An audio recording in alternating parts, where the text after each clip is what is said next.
Alright guys, BLM here, maybe. I don't even see it on my end yet. There we go, I see it. Yeah, back within our live stream, it's finally fucking here! Yeah, again, emergency live stream.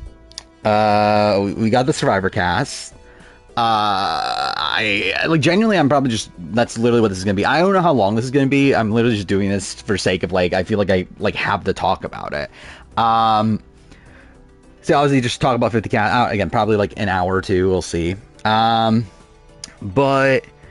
insane based on where we left off. I actually, by the time the cast actually came out today, I had most of it pegged. But yeah, from where we were on Wednesday night,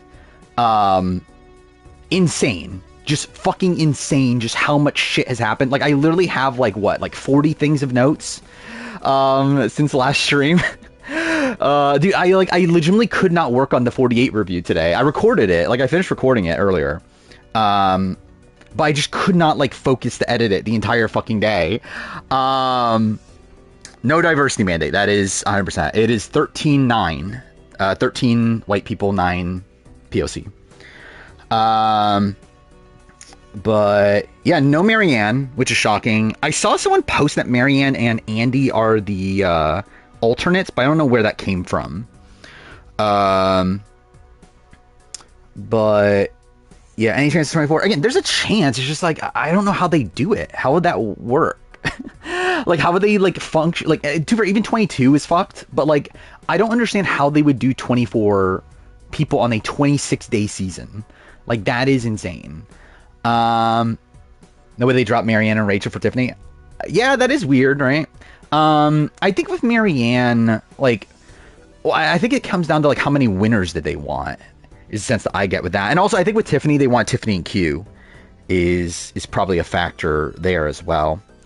OG Ghost Signs happening. I mean, maybe we'll see. I don't think so, but I think even they realized it was a shit idea, because I think if they didn't, they would have already done it by now. I mean, so yeah, I'm not expecting OG Ghost Island, but I don't know. Don't officially believe until Wednesday. Yeah, I mean that's fair, but also I feel confident in a lot of these people. It lines up with all the information we've been getting. There are so what ended up happening. So yeah, if you don't know the story of what's happening, really for the last few days, it's been a lot of shifting around of okay, these people are in, these people are out, that sort of thing. Then today, Survivors Unite just started dumping a lot of information. We started to figure out pretty much the entire cast, and then I think there were other sources that were claiming a cast. I know Spoiler Girl posted a cast that essentially ended up being the correct one, except for Ty. They had Ty on there, but either way. And the sense that I get is I think Survivors Unite realized the fact that yeah, this is gonna leak, so I might as well leak it myself. So yeah, we got the cast tonight. 22 people. Again, is it the actual full cast? Who knows? Again, it could be 24. It could also be 20. We really don't fully know right now, but it is looking again, I think a lot of this makes sense. I think the cast does really make sense based on a lot of the information we've been hearing. Redmond has not leaked much. He has leaked some things, but not the cast, right? So Redmond leaked the fact that Joe is on and leaked the fact that Jonathan was on. Outside of that, I don't believe he said names. He implied D. We knew D coming into today. As far as Camilla made it over Marianne, I'm not as much with that. I think Tiffany over Marianne is probably the more questionable one. Camilla, I do get. And I was saying that for a bit. It's again, when we were talking about the cast back in February or whatever, I was I'm fully expecting 448 people. So it's not a shocker to me that we end up getting 3. That's not again, that's to be expected of these returning seasons. It's yeah, I don't know what people were. It's to me, it was more shocking that we weren't getting that many than we are. The surprise beats the challenge. I agree. Again, I've been like the biggest proponent of this. That I do not see a world where CBS allows D to go in the challenge and then puts her on Survivor. And it turns out it's even more beyond that, considering they fucking cut Marianne and Rachel seemingly over D, which is even more insane. Also very surprised that no Jam Jam. I think that's also a big surprise to me. But yeah, how should we run through this? Because there's a lot to do. I actually was thinking, like, should I record my cast reaction on stream, like the video? Which, like, obviously it won't be finalized or whatever, because I'm going to wait until CBS, like, the official release from CBS to, like, finalize the video. But I was thinking maybe I'll do that, too. But, yeah, D was always the 99% female. Marianne was the 80%. We did learn that today. That was, like, this morning. Marianne was cut. Rachel's never in the running to begin with. Or at least was never on Redmond's list or anything like that. So what happened to Rachel, like, so I was pretty confident Rachel's not on since, like, right after the last stream, because on Fire, she's literally, like, sobbing, talking about how, like, this is the end of my 1-year journey with Survivor or whatever. I was like, well, yeah, she's not on. Like, why would she do that? She was about to fly out for 50. So yeah, I felt pretty confident Rachel was not on for these last few days. The question was whether or not she was the 80% one or not. But yeah, it seems like now Marianne was the 80% one. D was always the 99%, which is surprising to me. I did think it would be the opposite. Aubrey seems to be the replacement for Amanda, is the sense I get. And, like, too, for, like, Survivor Unite implied that as well. Because Survivor Unite posted that Aubrey is a name that they found out, like, in the last 4 days because of a big event happened 4 days ago or whatever, which I think is, like, yeah, I'm assuming that is Amanda dropping out and was Aubrey taking her place. Jenna, I believe, is a replacement for Elizabeth, is my read on it. No Man is a travesty. I mean, but, like, they couldn't do anything about it. So it was Natalie Bolton. Keeps freezing? What's keeps freezing? Stream? Is that? Oh, yeah, I see it there. There we go. Okay. Okay, great sign. Load? There we go. Again. But yeah, I'm kind of fine either way with Elizabeth or with Jenna or Nalia. Like, I think Nalia is someone that, like, obviously, like, had been wanting to play again for a while, but, like, supposedly Nalia dropped out is a story with Nalia. There's an echo at the point. How is there an echo? Anyway, Jenna was always in. So who replaced? Because, like, 2 people were replacements, right? Like, would it have been Tiffany? Would Tiffany have been a replacement? But at that point, like, why not go for, like, I don't know. Because who are the other women that we learn late? Like, D was always on. Wait, no, Aubrey. Wait, so Aubrey would have been the replacement for Elizabeth then, right? If Aubrey, because, like, Aubrey, like, the implication for Stars Unite is that Aubrey was put, like, someone that they just learned 4 days ago because of an event, aka, like, someone dropping out. Maybe Camilla, maybe. Why fuck's Tiffany on the cast? I'm fine with Tiffany for the most part. Like, I mean, like, again, should she be on 50? Probably not. But I'm not, like, completely against the idea of Tiffany playing again. Like, I think it's, again, I think she has, like, a lot to give. Like, I think she's, again, I don't think she's a good player, but I think she's at least, like, a aggressive player. One that has, like, fun confessionals. But obviously, yeah, like, for 50, it's like, yeah, did not need Tiffany, but I don't, like, again, I'm not, like, that mind blown that she is in the running or whatever. Because, again, if it was a new era specific cast, Tiffany being on is, like, obvious. Like, I feel like that would have been, and again, like, when Tiffany said that she wasn't called, I was like, that's fucking weird. Because that's why Tiffany was never on my radar for, like, a while. It's because Tiffany, like, I forgot where it was, but Tiffany and Jake were on something and said that, like, yeah, we both weren't called or whatever. So, like, that's what threw me off with, like, Tiffany for a while. I was like, well, how the fuck was she not called? Was Elizabeth almost on by accident? What do you mean? Like, just, like, never told them that she's out or something? I don't know if that's, like, possible. But, yeah, I don't know the exact details of what happened with Elizabeth. It does feel very weird. She clearly was in the running at a point. I just don't get, like, when did she drop out, I think is the big thing to me. I need to rewatch Amazing Race to do those. I'm not doing those anytime soon. I saw a clip of Twitter of Q saying Mo was scared. Yeah, I mean, that is the thing that happened, which I think is funny, that Aubrey and Q are going to be on the island together. The addition of 2 players last minute. Seemingly no, right? I don't believe.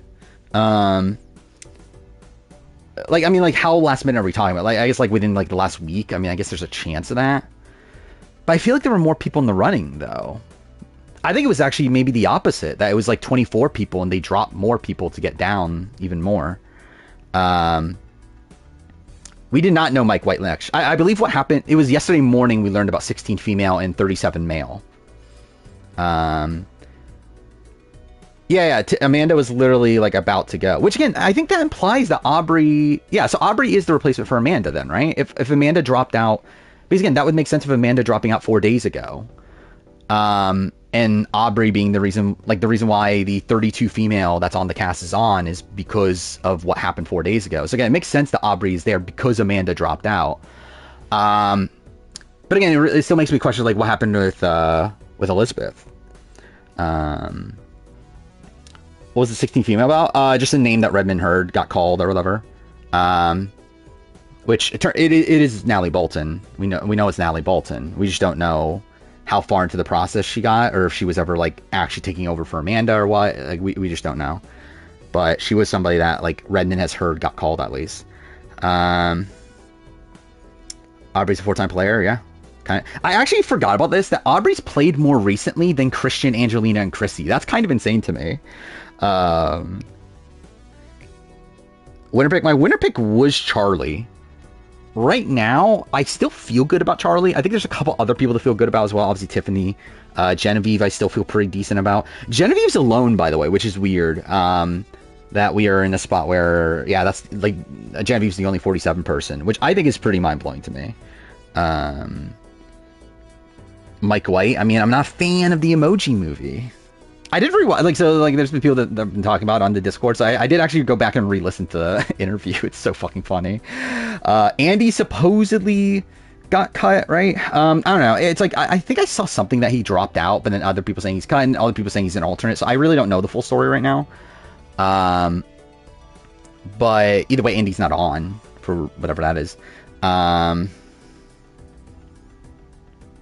What if Camilla manages to pull off victory? I mean, good for Camilla. I mean, I think it's possible. I think the issue is, like, it's so recent. Like, they literally just saw it. To where I do worry for Camilla, like, as the, like, new hotness, like, being taken out early on. But, like, what is added last minute? Was he? Doesn't sound about right. Like, Mike White is someone that we heard about recently, but, like, again, Drop Your Buffs was implying that, there's a seismic, a surprise that, like, no one's heard about or whatever, or that no one's talking about or whatever, which I'm pretty sure they were implying Mike White, but, like, they were implying it as if it, like, this has been a thing for a while, and just, like, no one's been talking about it. Did, as you say, Rob dropped out? No, Rob, I believe, was cut, from what I understand. But, like, a while back. I think 48 people are doomed. It's not looking great. I feel like, I think Kyle and Camilla are screwed. Like, I think Kyle and Camilla are going to struggle. I do think Joe should be fine, especially now that he's lost. Like, is anyone targeting Joe on this season? Like, even if Joe won, I feel like no one would be targeting him. But, like, even in, like, at least right away. But I think in this world where, like, he didn't even win, like, it looks like a massive goat at the end. Like, I think he's pretty set for a bit here. Charged in 27. Yeah, I responded to that. It's like, oh my god, I'm actually young again. Thank God. I think there's only 2 people on the cast that are older or that are younger than me. I think it's Charlie and D. He's like Charlie's 27, D's 28, I believe. Everyone else is like over 30. So that's something. Oldest average cast or oldest average age in the history of Survivor, by the way. I believe it's 40 exact. which Winners at War, I believe, was 37 something. Yeah, what is this? I've been listening to Extra News this morning. The reason the season sucks is the editors fabricated a season that didn't exist. Oh, I agree. Yeah, I actually talk about this. That's like, yeah, like the Kyle and Camilla like fully admit now, and like I think you can tell by like previous Express, but like, yeah, like they were not a duo for like most of the game. Like they actually like weren't really like working in lockstep until they got swapped over on Vula, and then even after that, even coming to merge, Kyle was more loyal to David, and then eventually David started doing his like crazy stuff to where that caused Kyle to just like fall back onto Camilla. Kevin Jones was not, again, what a shocker. Yeah, it does look like Joe was a goat. I do think it's a struggle to see a situation where they win, especially by the time of like the final 7 or so. I think if it was Star at the end, I think like Star, Joe, Eva, I think Joe could potentially pull out the win there. Because it seems like a lot of the Express was still like very negative towards Star. Joe's a bad player. I don't agree with that. Again, not great. Again, definitely has like major issues in his game, but I think the fact that like Joe like literally cultivated a culture on the season like based around honesty and integrity, and Kyle himself even fell into that, I think is indicative of good play. How accurate is Brian Hack's wiener? Not very accurate. Like he himself, like 0. The sources that are telling him stuff, again, some are good, some are bad, seemingly. Like he clearly had sources that were correct. Question is, who were those sources? I don't know. But again, he knew about like Alicia before Redmond did. He knew about Rupert. He knew about Rob C. He knew about the Borneo people. Like he knew about some of these people before Redmond ever implied them, like literally months before. So it's like there's somebody there that was giving him credible information. Is he himself a credible source? No. Only 2 winners is wild. Yeah, I think that's a big thing. And I think especially considering the 2 winners are fucking Kyle and D, which I think is fucking funny. I am genuinely surprised Marianne isn't here over D. I think that is a big surprise to me. And I guess to be fair to D, like D's like a completely different archetype than anyone else, like in her mold. Like I don't know, like who is a similar like archetype to D that was in the casting pool? It's like I don't know if there really was one. Where Marianne, I think there are some, but still, it's like I still very much expected Marianne on. List is legit. It is from a legitimate source. Well, at least the list. I don't know which list you're implying, but like the list of 22 that is out there. D 2-time winner. I don't think either Kyle or D are set up like well for the long term. I think D's probably more likely than Kyle, but yeah, I don't think either of them are likely winners. Sydney's not on. Sydney was cut. That was confirmed by Stars Unite today. Do you think Colby do okay? Probably. I think Colby is like. I mean, actually, I don't know. This cast actually, now that I think about it, like I forgot like how like new era like focused we are now. Like not even necessarily new era, but like like 30s on. That is pretty bad for Colby. Mind you, I don't know who's targeting Colby though. Is like a big thing.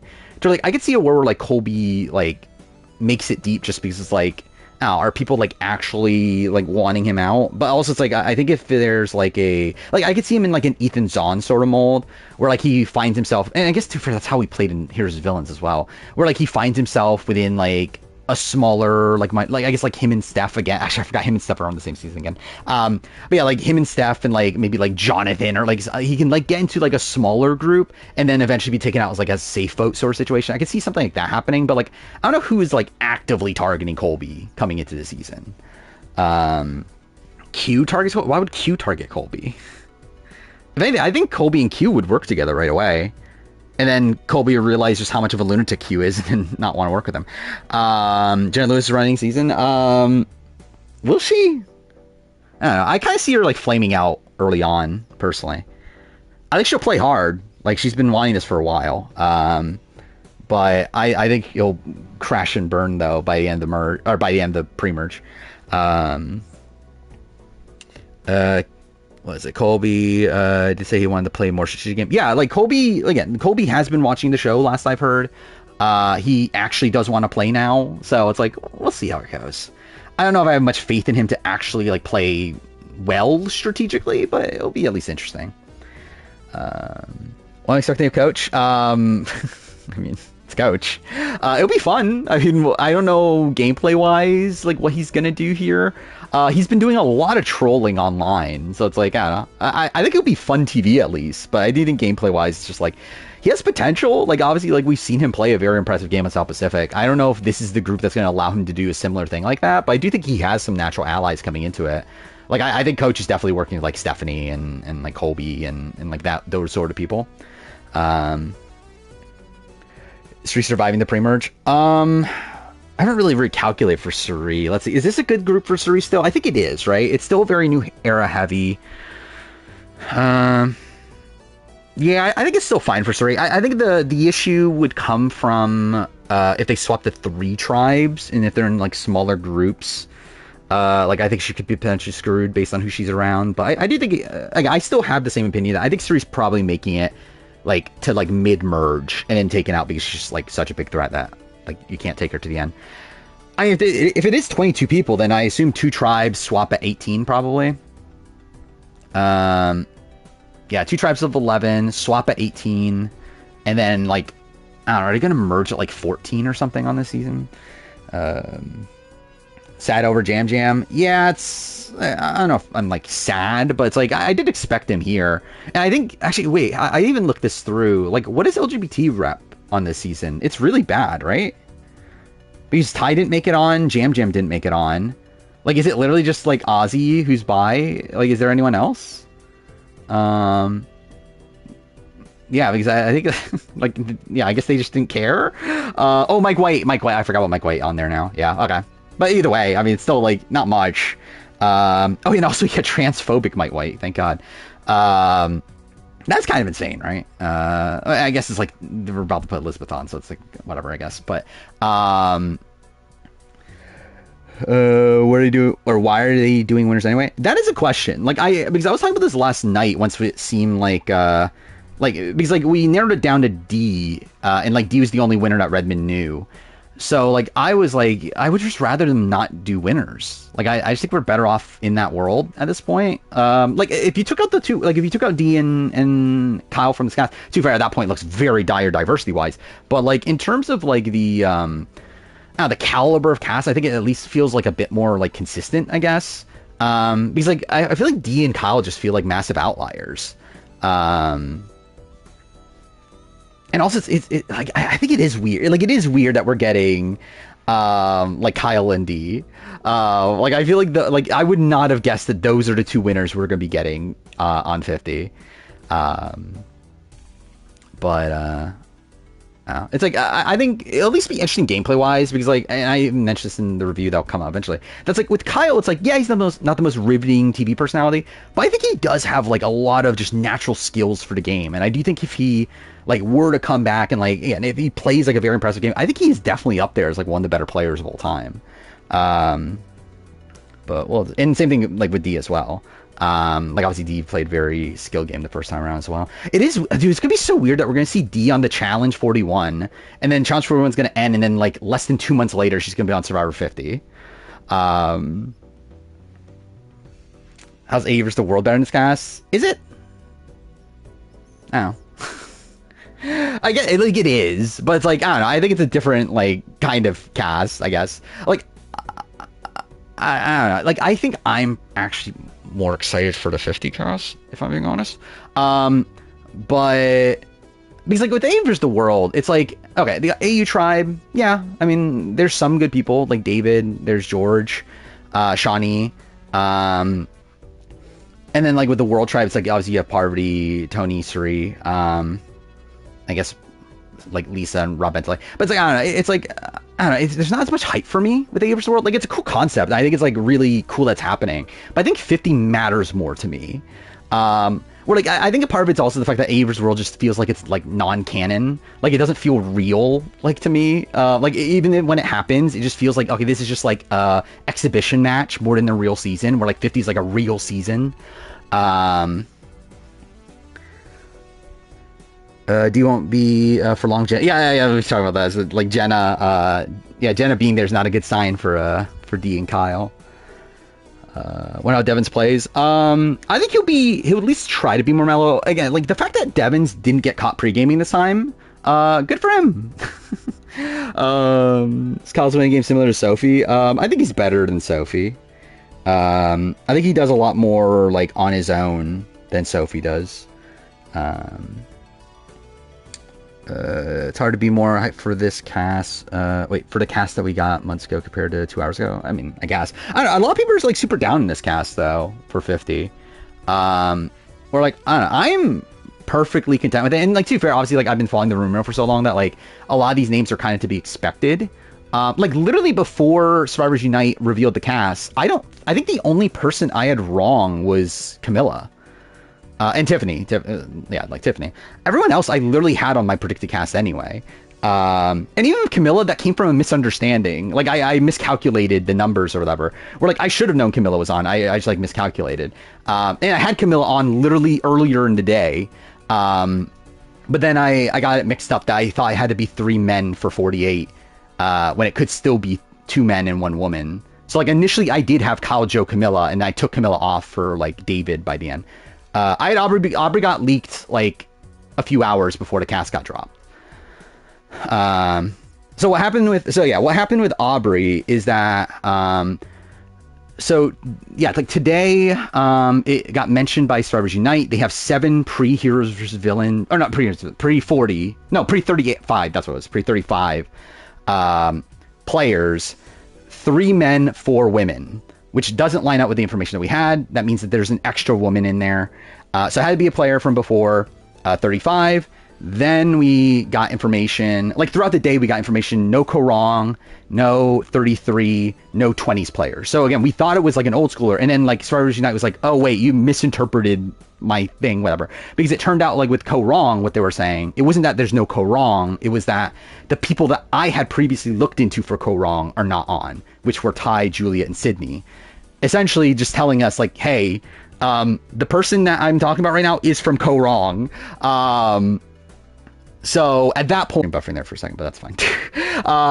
Because like at that point, it's like it's Aubrey, it's Debbie, I guess.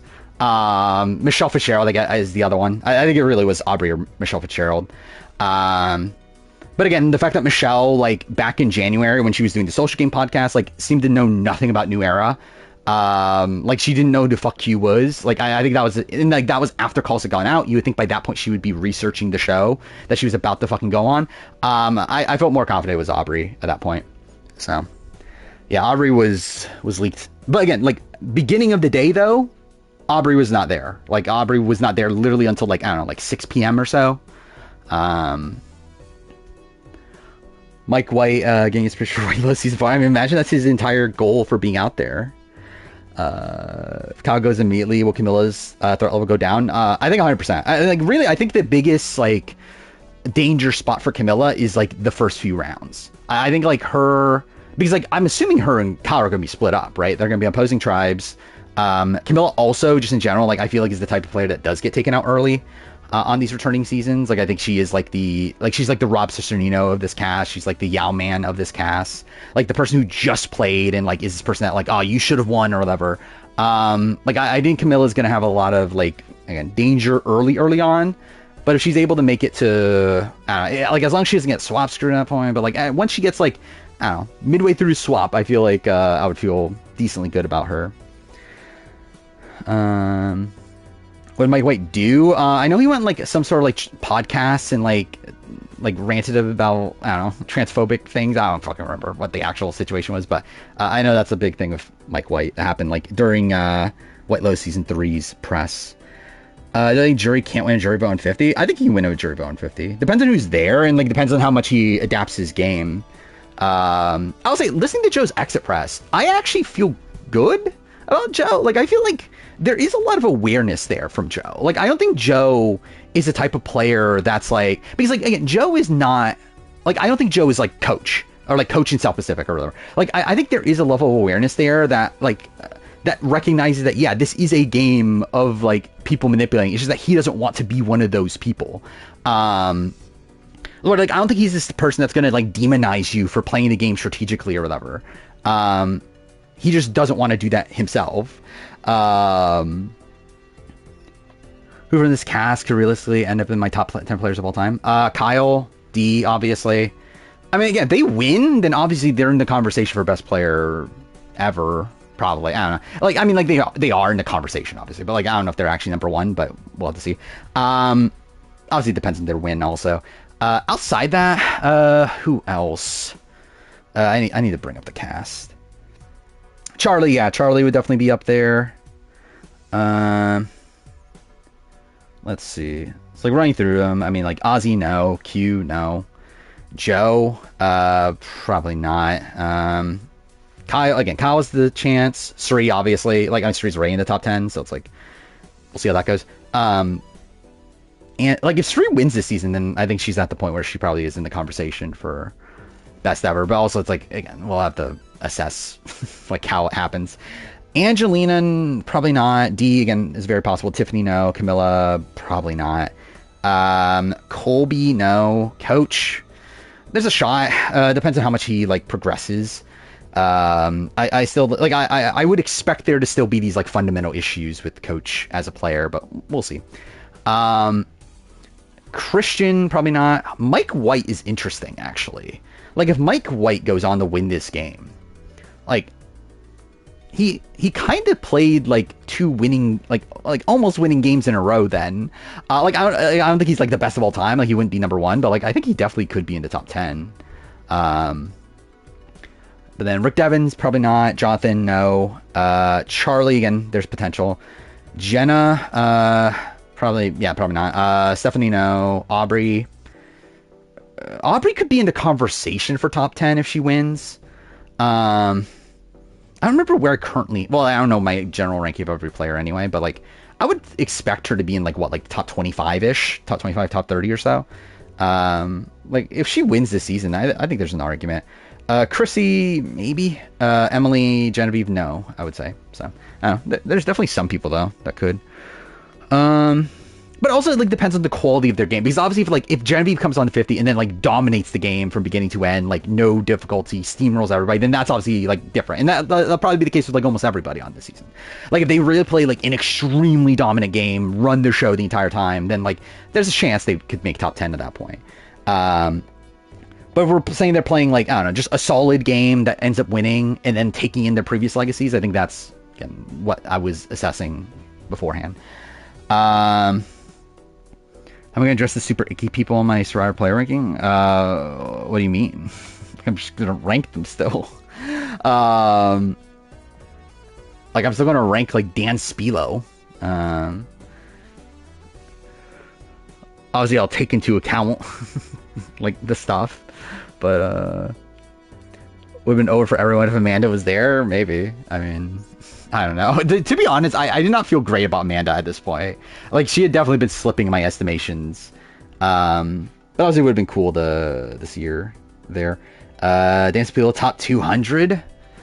What do you think? Is Dan Spilo top half? Like, sadly, I think he actually might be. But, I don't know.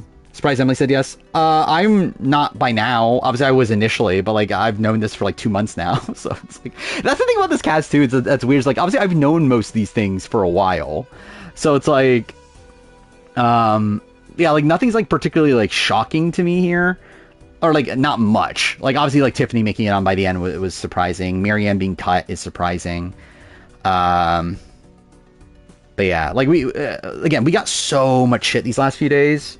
Is Dan Spilo above J Maya? I mean, I don't know if you want the answer to that. Coach Angelina Q Final 3. I mean, that'd be great. I'd love to see that. Yeah, how many notes do I have from just today? I have 30 notes from today. Yesterday, I have another 16. So I have 46 notes since last stream. This video is going to be a train wreck. This rumor mill video. I'm excited to make it though, but it's like also it's like, dude, it's gonna be so long, and also it's like I'm already so far behind on shit as is. Like this 50 stuff is literally like it's been so distracting to me. I just have not been able to like focus on videos and stuff. But hopefully now that the 50 cast is like essentially known, I can like start focusing on things, and also like obviously by the time of Wednesday, I think I'll be able to like fully detach. Um, but we'll see how it all goes. Cedric snubbed, obviously. Sadly, no Amanda Kimmel. She dropped out. Am I forgoing the Saturday video in exchange for the review on Sunday? Yeah, I'm forgoing. Yeah, there will be no video tomorrow.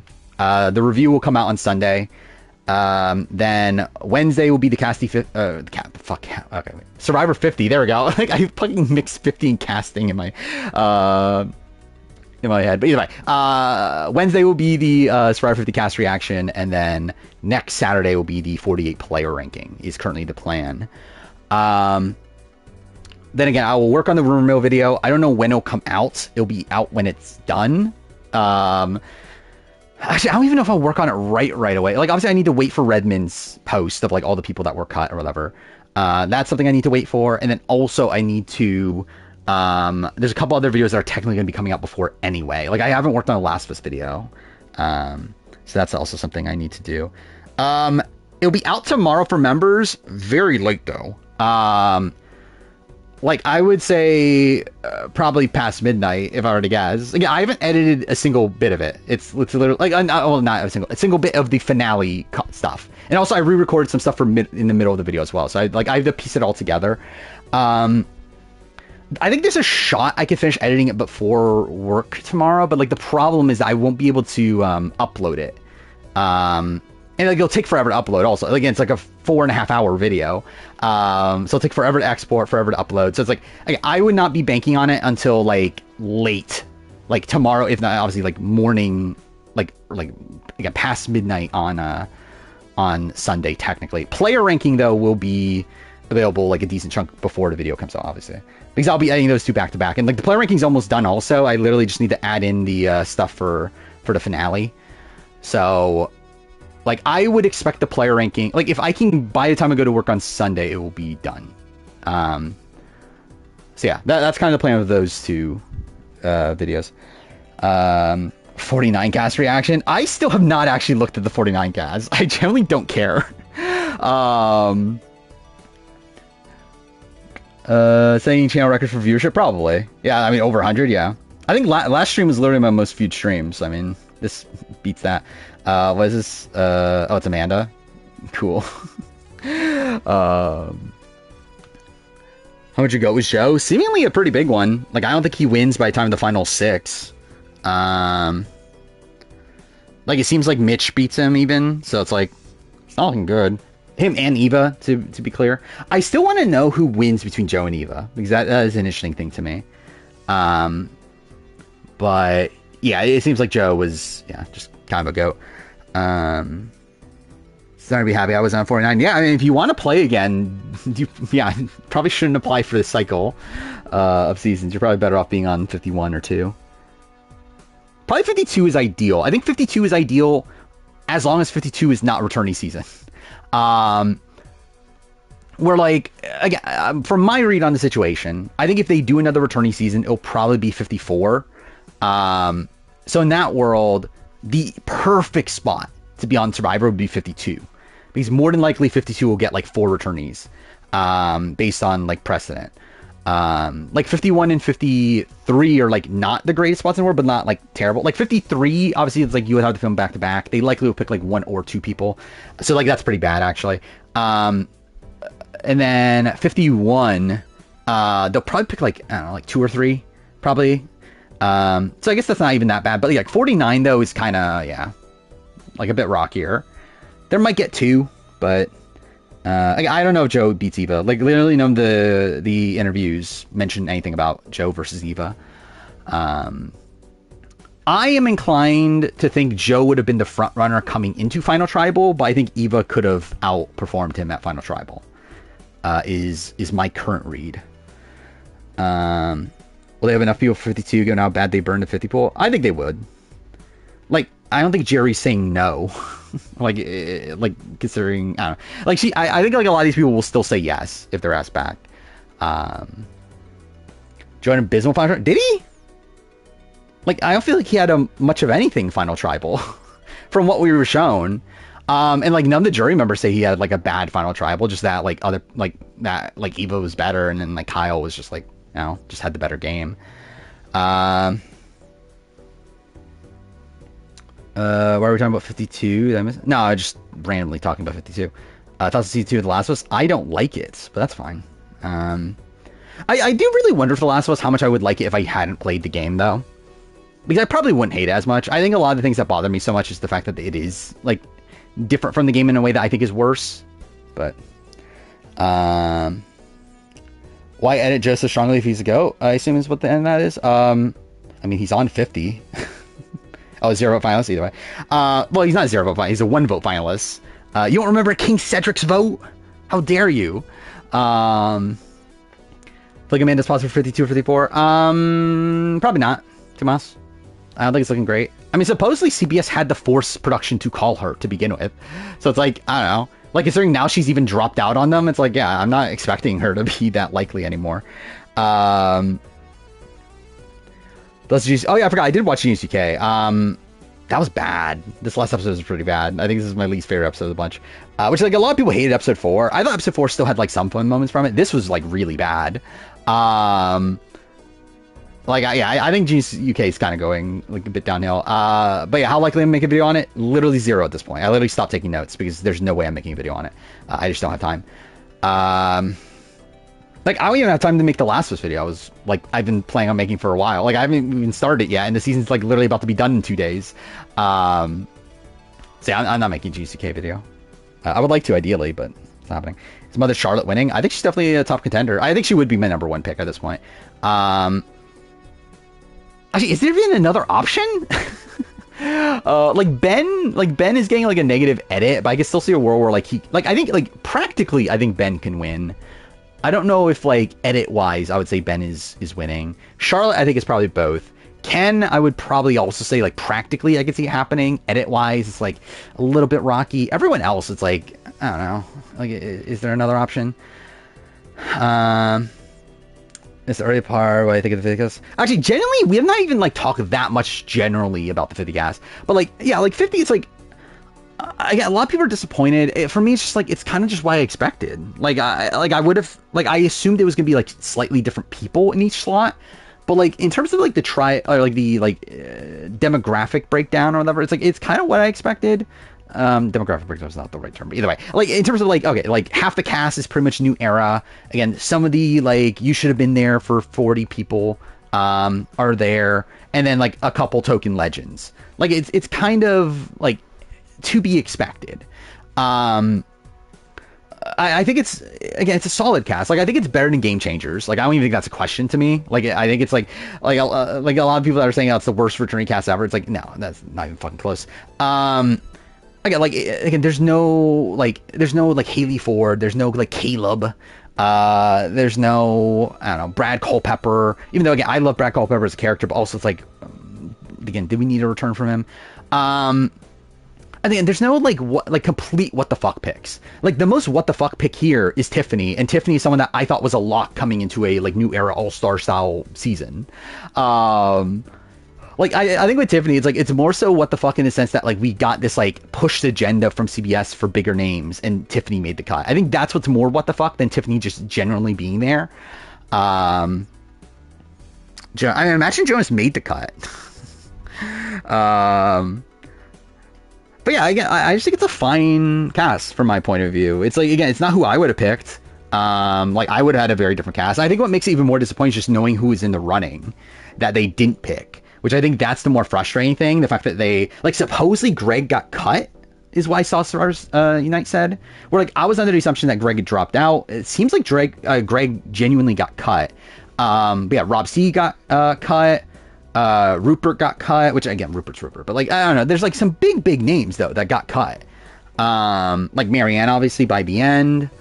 I was going back to like Sean Rector, Natalie Bolton. Again, there were like some pretty cool names that were in the mix, but then like we end up with fucking Ozzy for the fucking 5th time. I think that's the more frustrating aspect of this cast for me. It's just, I feel like there were better people, but I think what we do have is not bad. Yeah, I mean, I mentioned this like when we got word of Rupert. I'd like this is the first time I've ever heard of CBS cutting Rupert. Like, I don't believe this has ever happened before.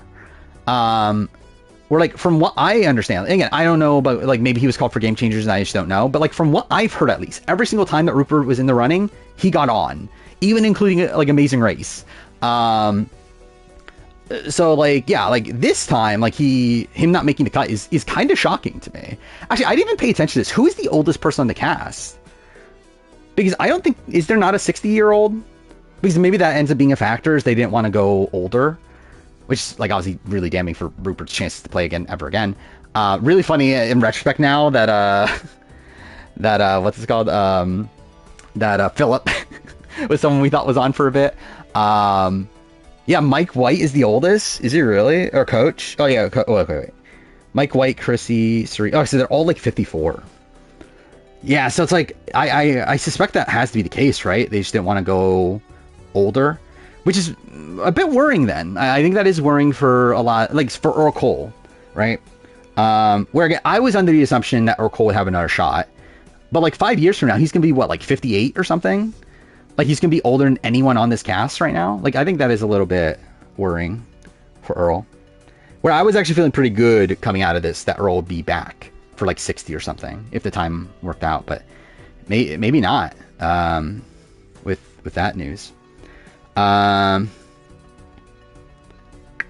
do I think of them confirming a season 4? Oh, I did hear about that. I don't get why. I'm like I do, but I also don't. Like I mean, I expected it because like I was what was I was saying like before the season, I could see this being Ellie, season 2 being Abby, and then season 4 being like Santa Barbara Farm and like all that other stuff. But also it's like I don't think we needed it personally. I think I would have been good if I don't know. I guess they do want to spend more time with Abby. They probably don't want to just spend like 3 to 4 episodes with Abby. Where I'm assuming now that the entire season 3 is going to be Abby, and that's like almost it. Which I do feel like that's weird. Survivors Unite cast is 22 people. We don't know, again, for all we know, 2 of those people are alternates, or 2 of those people will be cut by the end. Or for all we know, there's 2 other people that Survivors Unite just simply didn't know. But those people are seemingly on. Survivors Unite is a very reliable source. The only time I believe Survivors Unite has been wrong was the winter spoiler for Survivor 40. And they went on to explain that situation, that they were like intentionally given false information to spread misinformation, is what they claim. But like still, like outside of that, they have been a very reliable source, have spoiled numerous fraternity seasons. So again, I think it is very credible information. That's an Gandia fight. Yeah, I thought it was funny.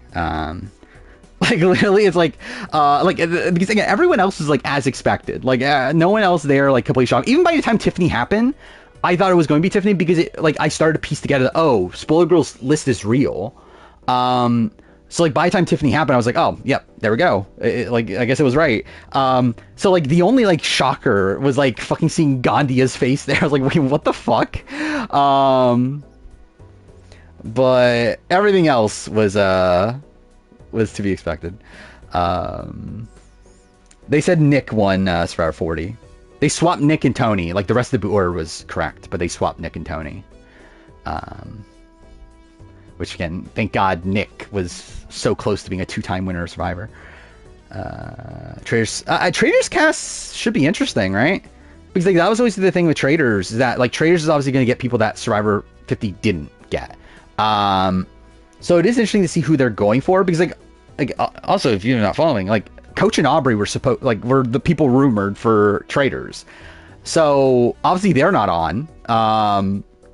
So the question is, who is on now?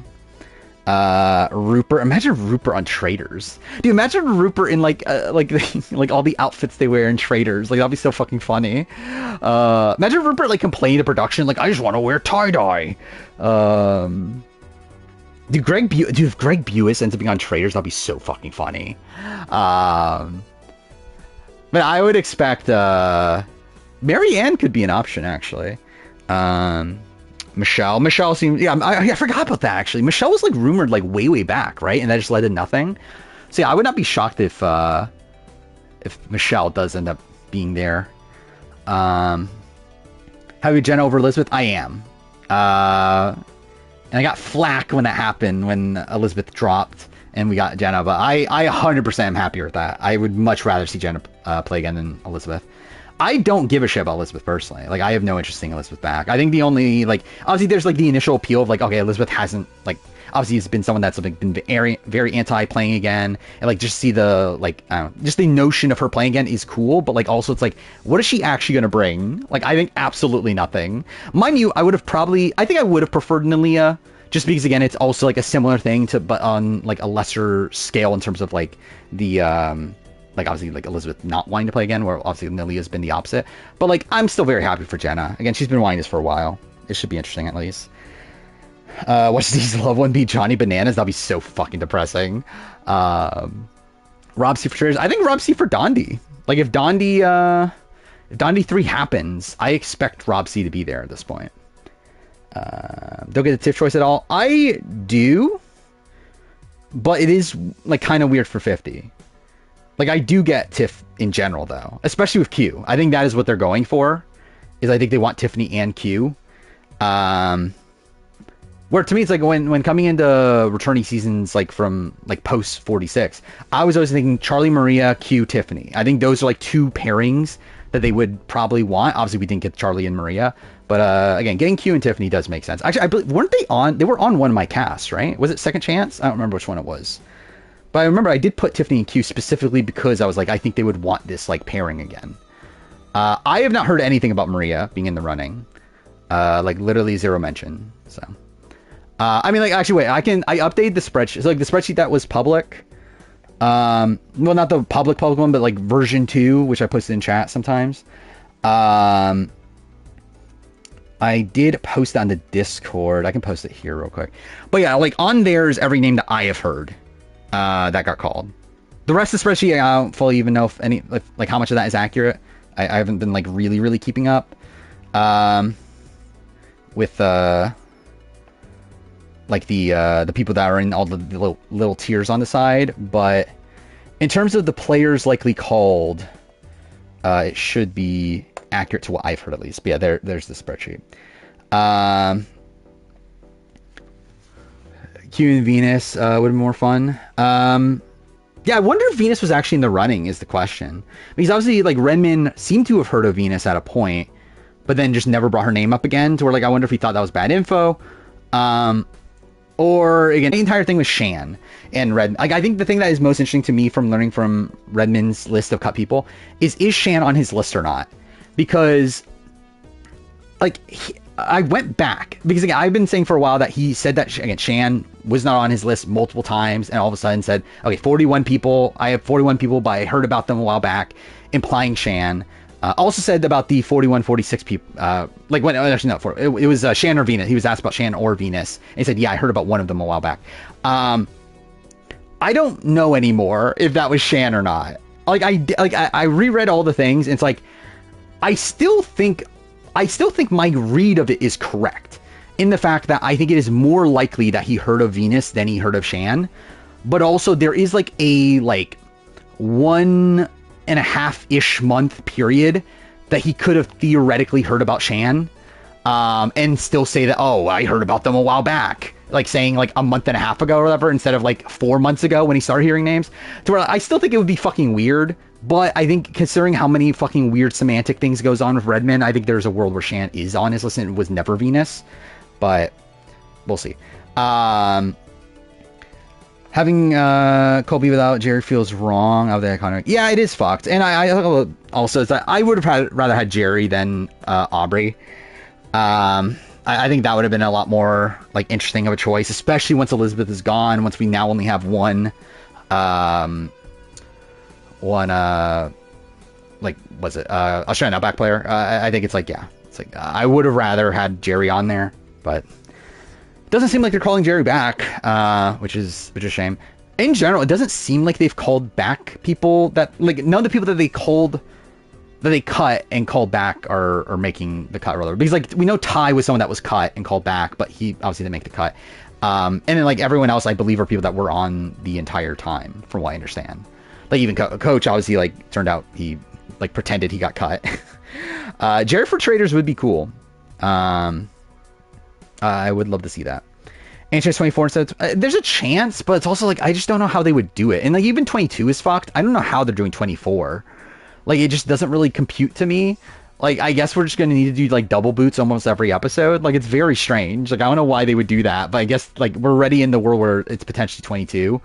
So I don't know. Coach is ridiculous for a scheme. It's so funny. Like I actually love it. Like in retrospect, I fucking love what Coach did. In like yeah, he essentially just like completely like faked out all the spoilers into thinking he was cut. Sergeant Knight said Yule was called. Interesting. That's interesting because like Jeff didn't remember Yule's name. I doubt he made it too deep then. If that's the case. Yeah, let's see. I haven't looked at Sergeant Knight's post since the cast reveal. Let's see what else they have. I want to see if there's like any little like no bits of information. Dude, the fucking Survivor Sucks site sucks so bad. Oh, they just dumped all their names. Okay. Nothing. Oh, Sean Caniff got called. That's interesting.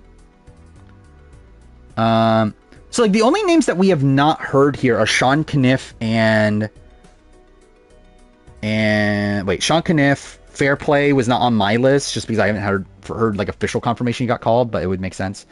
And then Steven was someone that Redmond had heard about before, but never.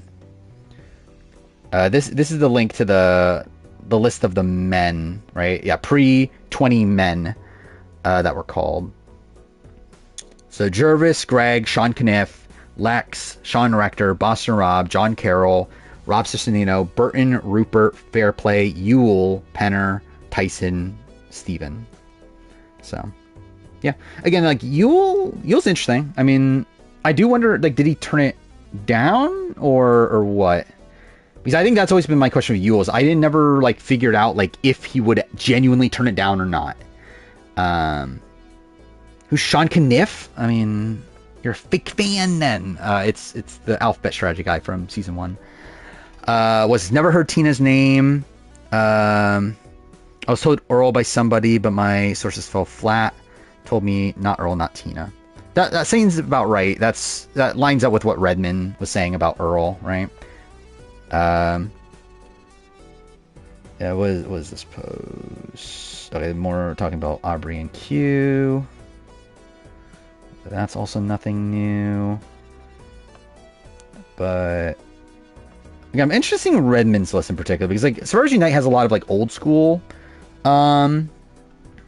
But I'm interested in seeing like a lot of the newer names that didn't make the cut. This person's getting upset at Survivor Night for saying no what the fuck picks. I'm pretty sure that's a Redmond thing. I don't know if Survivor Night ever said that. Yeah, so Tiffany and Camilla were the last two names they heard. Wait, does that line up? I don't know if that even does that line up? Rome's being weird. What happened to Rome? I'll check it after I look at all the Survivors Unite posts. Let's see. I just want to see if there's anyone else that was in the running. Folks immediately thought it was Natalie Bolton. Okay, so wait, let me read it. Okay, so this is about the drop your buff situation. Someone asked them the seismic edition. So the seismic edition not on any list from drop your buffs ended up being Mike White. They responded, "Yup," and had they kept their mouth shut, is believed no one would have found out until Wednesday. Interesting. So like, yeah, Mike White simply was just not on anyone's radars until they talked. Folks immediately thought it was Natalie Bolton, given that Parvati is close to Natalie. Oh, so that's what. So was Natalie White not in the running then? So is that where Natalie White and Mike White came from? Like, so they literally got it from the Drop Your Buffs podcast, and like knowing that Parvati was the source, seemingly.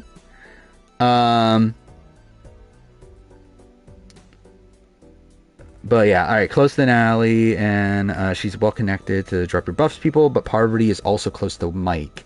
And a simple call to Natalie narrowed down. Oh, interesting. So they actually generally called Natalie. Interesting. That's an interesting story for how Mike White got found. Oh, did I say what? Natalie White? Again, obviously it's Mike White, so that got me mixed up. But yeah, Natalie Bolton.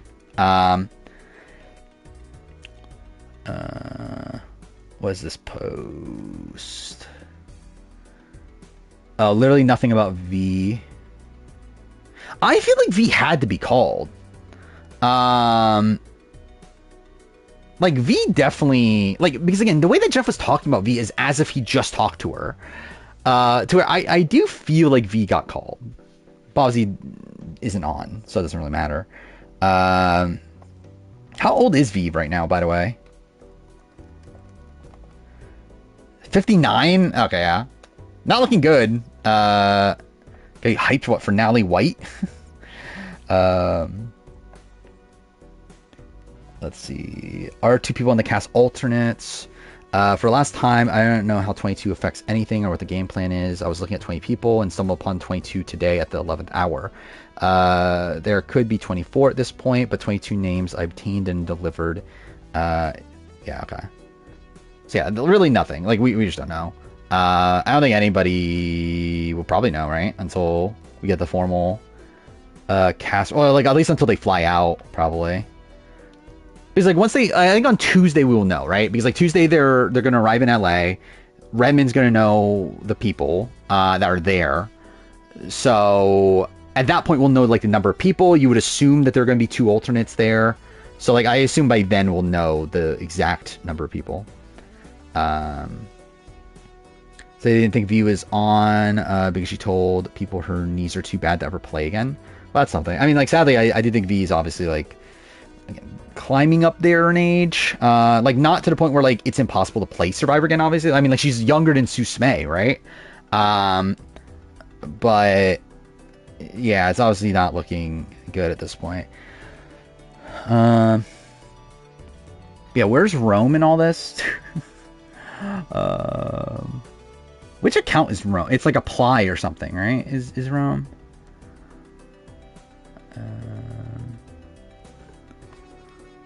Let's see.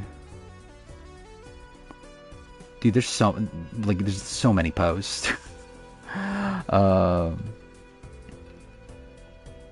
Sue was 45. That is true. Apply to be on Survivor's his name. Oh, I see. Okay. I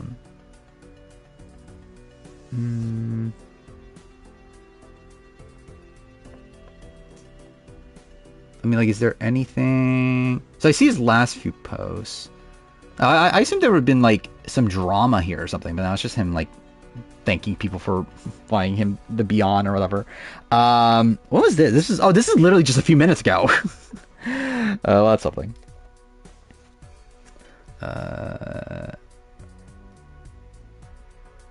Yeah, it's the smiley face one. Does it mean V declined? Maybe. Definitely a chance of that. How many POC exactly? It's 13 white people, 9 POC. Oh, he deleted it? Oh, yeah, okay. He was saying for people not to believe the cast. Interesting. I assume something, like, because obviously, like, how much fact checking was really done here from Thursday night. But I do feel like the cast that they have learned is mostly right anyway. Like, is there, like, something wrong on it? Probably. But I think a lot of it is credible. Really, most of it has to be credible, right? Because, like, we know Redmond also confirms most of it. Like, 15, like, Redmond knows 15 people. All the people that Redmond has implied were also on Thursday night list. Plus, also, Aubrey is someone that makes a lot of sense based on recent news. I think the ones that are question marks are, like, Tiffany. Camilla also is a little bit of a question mark. You're right about Kyle. I still stand by the fact that his story's fucking weird on the fucking season. Like, again, like, re-looking at it also, I still stand by. Like, I do not see this as a winning edit. Like, this is a fucking weird winning edit. Roman's telling Manda to go back on something. Given how Kobe got worse in challenges every season. I think Kobe will be fine on this. Like Kobe, from what I understand, coming into Here's Villains was like not very well. Like he was like he had like so little like body fat and that sort of thing, to where like he was just like miserable out there.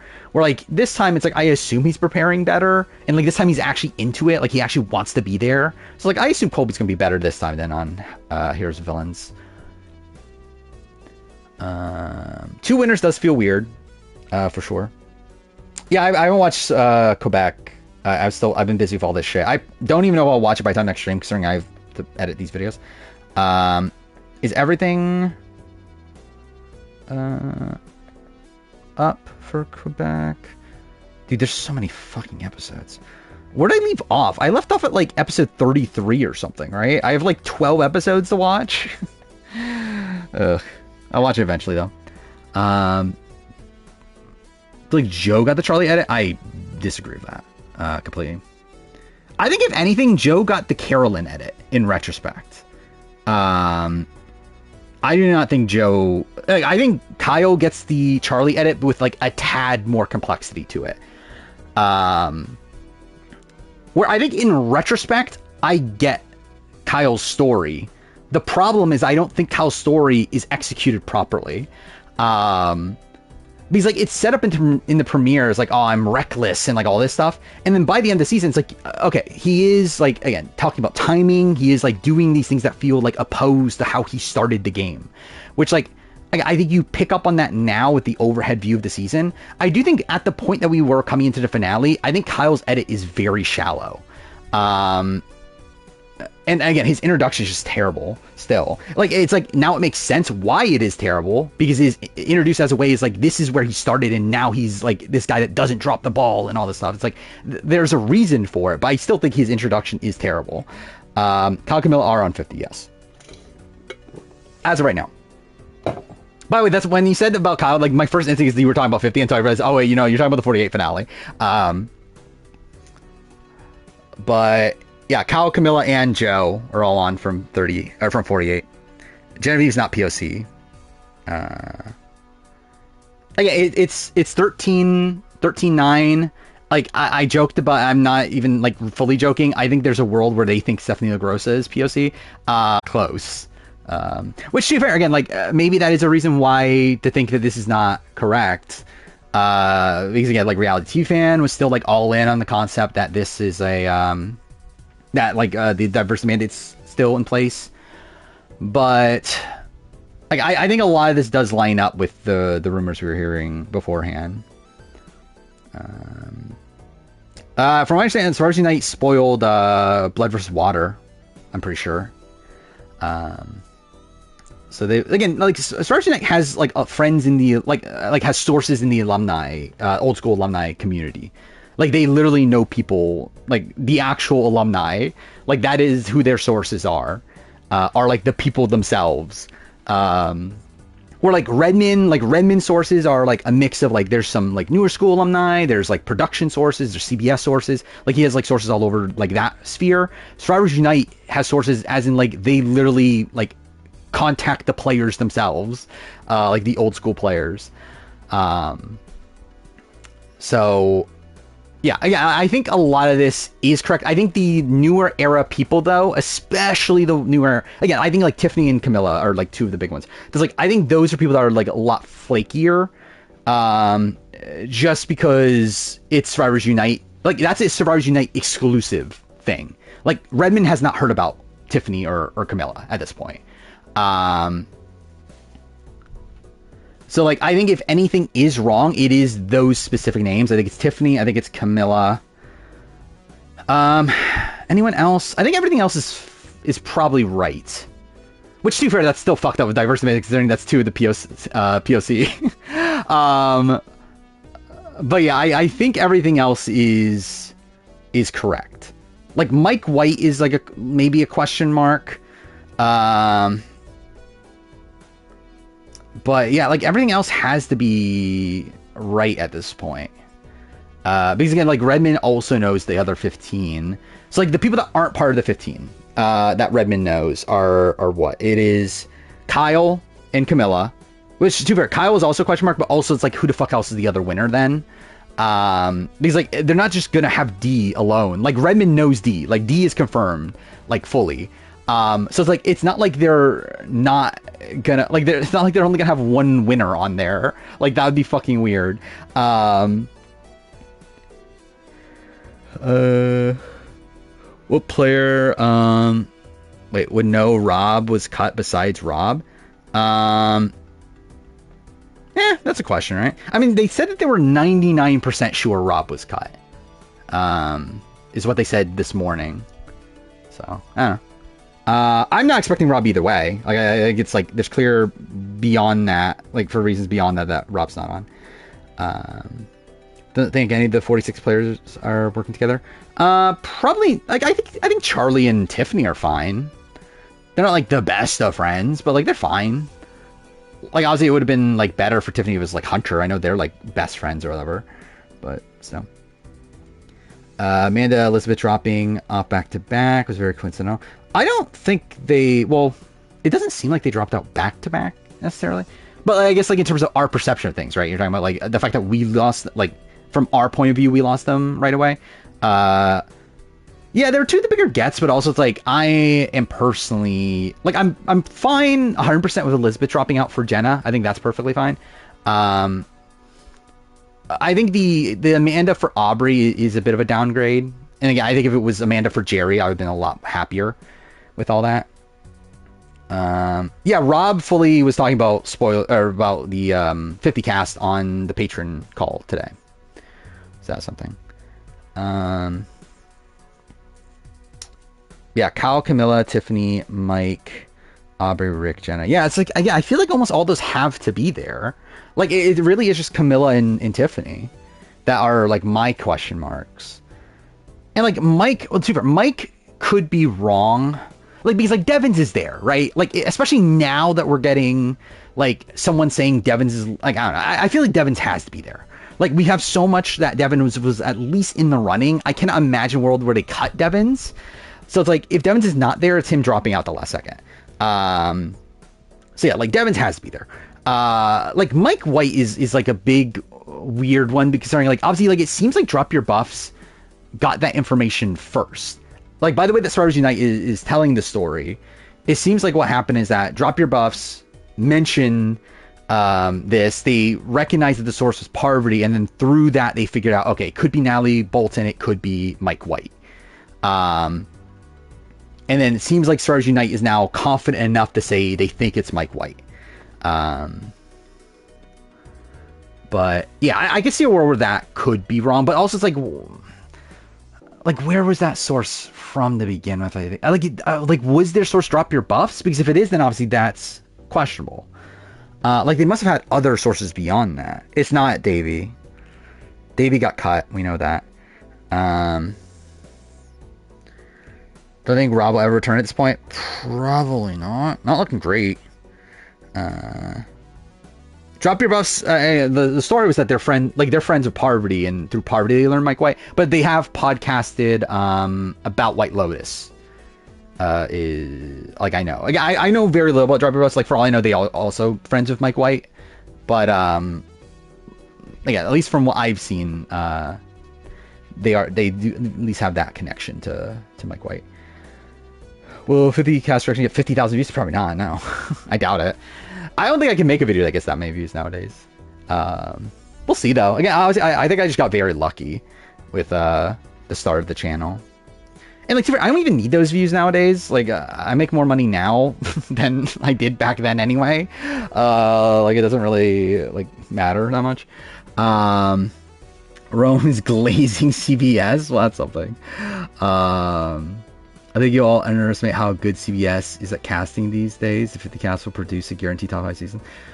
Yeah, I mean, I guess he is. I do think, I stand by this. I do think casting's the best it's ever been. I don't agree with CBS being the reason for that, though. I do think it's mostly Tannenbaum / Jeff.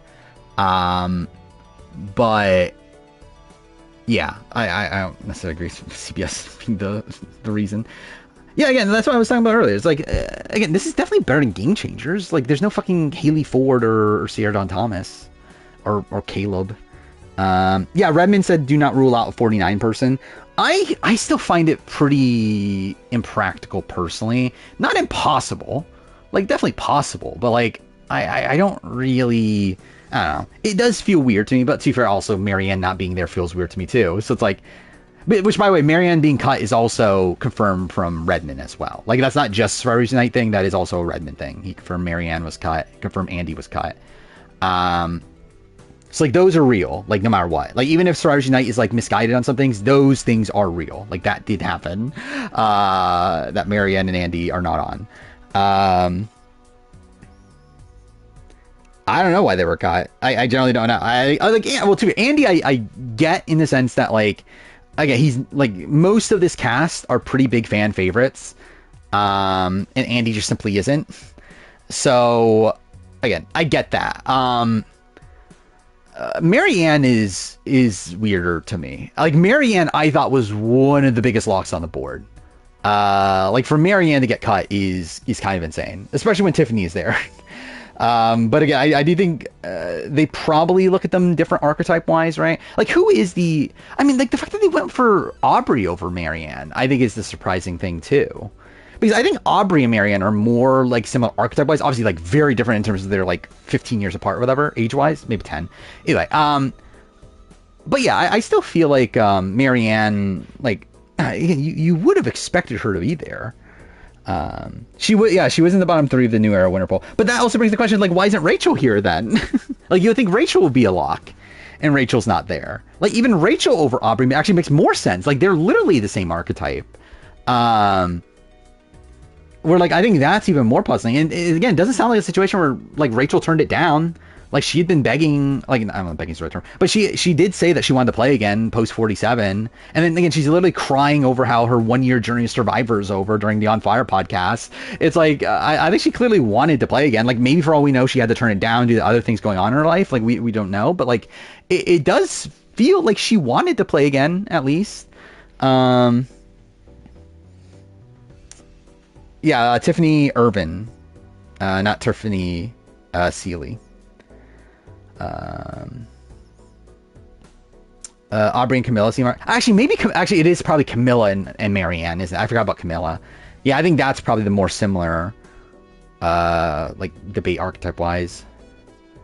I do wonder, like, did they legitimately just want to, like, only 2 winners? But also, like, why have any winners at all is my question.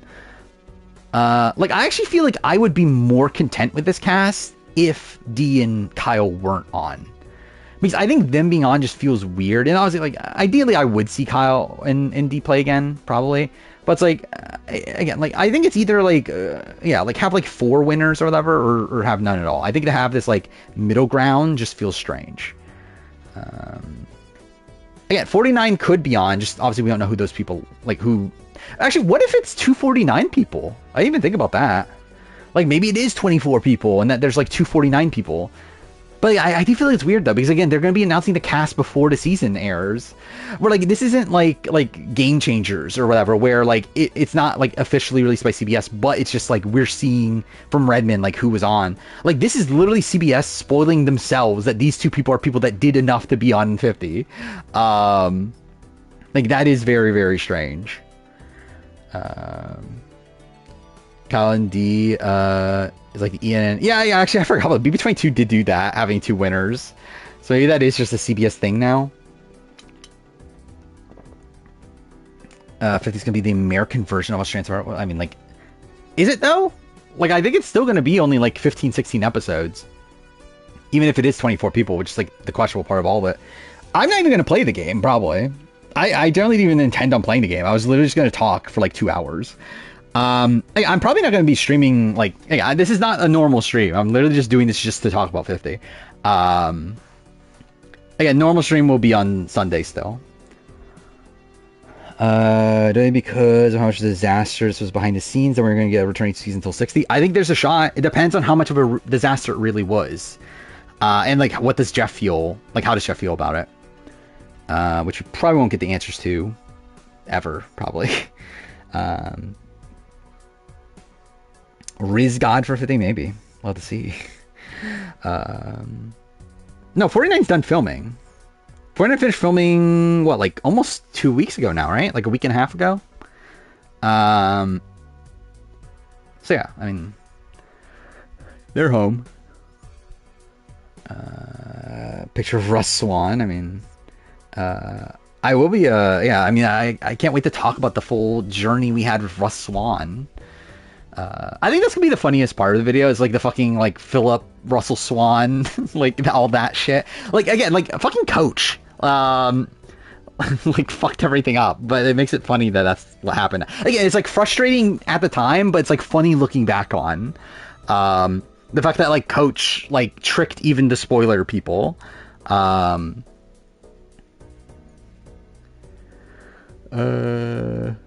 pretty. Oh fuck me. It's my biggest Purdian's video about multi-time story arcs may realize. Yeah. I think it's like obviously I want a middle ground. Like I think the fact that we've gone so long since the returning season feels like bad. It's like I obviously like, because I think like they kind of do it in the wrong way seemingly, where like they do it in like we obviously had All Stars. They like hated All Stars. So, like they didn't do it again for a while. Then they had like Micronesia, and then Here's Villains, and after Here's Villains they just like had returnees left and right constantly, and then they grew out of that, but then still had like Second Chance, and then Second Chance like into Game Changers right after because they thought Second Chance did so well, and after that they're like, fuck returnee seasons, we're not doing this outside of 40 for Winners at War. So like it feels like they have like no middle ground. There should be like this middle ground of like, okay, we have a returnee season every like 5 to 6 seasons, and it's not like, again, like a stretch of like what, one returnee season out of like 15 right before this, and then like outside in the 20s was like almost all like seasons that had returning players. Like I don't know. I see Brian Hagsmere shitting on me. Not shocking. He will be mentioned in my video for the that's word. I saw a lot. Like I saw that supposedly Sucks was shitting on me, but I didn't look into it. Yeah, Bruce doesn't. I don't think Bruce counts. Challenge 41's like the air early July or late July or early August. Yeah, but like, isn't that what 40 did? Like, I believe it's gonna essentially finish like either at the very end of December or like the beginning of January, right? I didn't fucking read what Sucks said about me. I know negative things. What if they have ET Canada pre? I have no clue. We'll have to see. Yeah, I do find it funny just like how much like vitriol there is like in the like the Survivor like, you know, like spoiler community or whatever, like how pissed off people get at each other. Shitting on me thinking Camilla was on the cast. Well, that's kind of funny. Because he's a fucking loser then. He's wrong. What's funny is that actually, like, I had Camilla on, and then eventually, again, like, through a whole bunch of clues, it was like, fuck, I think it needs to be 3 men from 48 to make it all line up. Turns out I was wrong about that. But, like, it's funny that I had Camilla on initially, then I took her off because then replaced her with David for a bit. And then eventually it turned out, no, I was actually right to begin with. Camilla is on. Oh, ET Canada got shut down. Yeah, I forgot about that, actually. Yeah, so there won't be. I was wrong about everything. I wasn't wrong on everything. I literally posted my speculation thing. Like, my predicted cast. I was literally right on, like, almost everything. Like, the one I posted before the cast got dropped. Like, I think I was literally right on everything, except I didn't have Mike White on. I didn't have someone else, Tiffany on. Because, like, at that point, I was, we didn't know it was 22 or whatever. But, like, I think, and maybe Aubrey wasn't on yet. I don't remember. I think I had her listed as, like, unknown white woman. It's, like, my assumption. But, like, everything else, I think I was correct on, if I remember right. Coach is back now. Yes, that is a long journey we went on. Ben was right about which thing, because for like everything that he did right, he got like 20 things wrong. But yeah, Coach BS so hard. He had us fighting over Philip Shepard. Yeah. I mean, like, first Jay, then Philip Shepard, and then Russ Swan, and then, like, eventually Coach. Philip Shepard. Yeah, it'll be. I think that's gonna be the funniest part of the video. Like, because, like, yeah, I was fully convinced. Like, I do think Philip, like, based on the clues that we had at that point, without looking like truly into like the exact phrasing of the questions that Redmond responded to, it had to be Philip. Like, there's no other option that makes sense for this, like, caliber of cast that we are putting together. Like, it's not gonna be fucking Troy Zan. Like, it's not gonna be Russ Swan. Yeah, like, I feel like it had to be Philip at that point. Based on the information that we had, it had to be Philip. And again, it was wrong, but I do not regret thinking it was Philip at that point. But the Philip given the video, I'll probably do that. I'm still debating over, like, what exactly I'm doing. Oh yeah, I forgot the fucking James Clement thing too. There was a fucking day where we thought James Clement was on the cast, and it turned out that was also Coach. Oh my god, dude, that is actually so... I forgot about that. That was a thing. That's like, yeah, we thought it was Phil... Like, there was a point where we thought the 17... Or no, what was the numbers? Well, initially it was 16 to 33. Then, anyway, that person... And then we also... There was a separate pre-Heroes vs. Villains player that we thought was James. So we thought at a point there was James and Philip. Turns out, no, they're both wrong. It's just fucking Coach. So yeah, it is fucking funny. How long is the 48 review gonna be? 4.5 hours probably. Right now, if I do not edit out anything, it is around 440. Like, if I don't edit any of, like, so everything is edited outside of the finale, and then, like, bits and pieces that I went back to re-record to, like, piece it together, like, talking essentially about Kyle's winning edit. Like, I did stuff like that. So yeah, like, if I edit out nothing, it'll be about 4 hours, 40 minutes. Likely it'll probably end up being like 4:30 something. Again, this is definitely better than Game Changers. It's not even close to me. I'm the dragon? What does that mean? The dragon of 48, sure. Like, am I... Oh, wait, I'm the dragon as in, like the coach? Like, dragons? Yeah. Well, I mean, obviously, Sandra's just the rep for most of the seasons, but... Like, Sandra and Rupert, right? And then, like, obviously, you got Savage and Second Chance. But, yeah. No, James Clement's not on 50. We thought he was on 50 for, like, a day. Not even a full day, I believe, because I think by the end of the day, like, I think it was the morning, and then by, like, 6 o'clock or so, we figured out, oh, wait, I think it's Coach.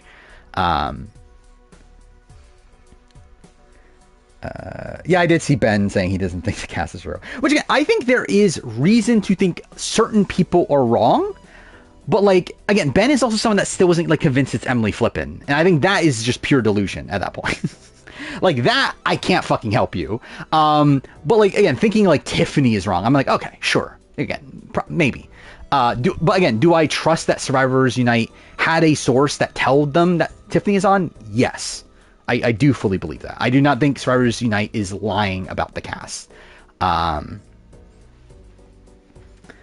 not Ben Browning.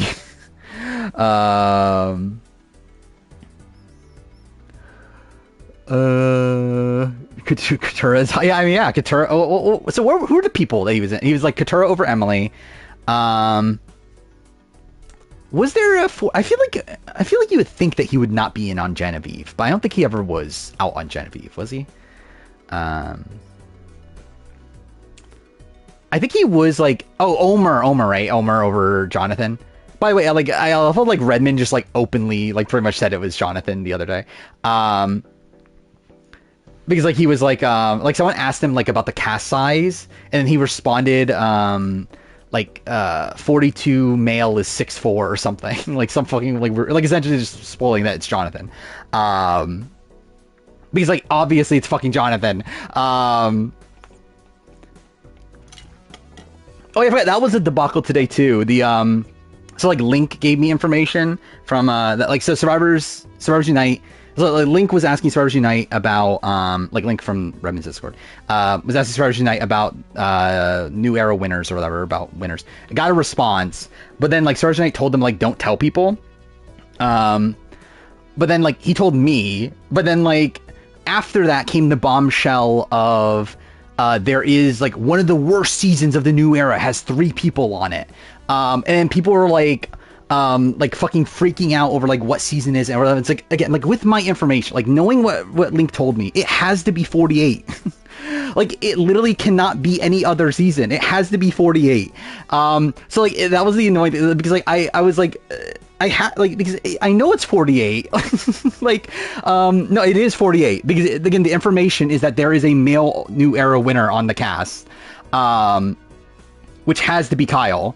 Because at the point, there's a male new era winner that's on the cast. Also, like mixing the information later, that old era outnumbers new era. At a point where they had 19 people, meaning that there were likely 10 old era, 9 new era. And again, mixing all the numbers together, there couldn't be a world where, again, considering there is a male winner on the cast, the only other options for New Era would be Gabler and would be Jam Jam, seasons that we have nobody from, meaning that there would have to be 3 people from those seasons in a spot where we have 7 New Era people. So you cannot have 3 people from those seasons, as that would mean there would be 10 New Era people. So at that point, it has to be a season that has only 1 person from it, which is 48, who we had Joe at that point. So mixing that, the fact that like now it has to be 3 people from 48. Kyle is that winner that is on the cast. And then there's another person who, again, I thought was Camilla initially, switched to David, then eventually was Camilla again. Either way. But again, it's like, that was like a thing. It's like, I don't know. It's like, how do I talk about this? Because it's like, again, just like seeing everyone be so wrong, like all over the Discord. It's like, I really want to talk about this, but I can't like properly do it without like burning Link. But either way, I probably will work on the review.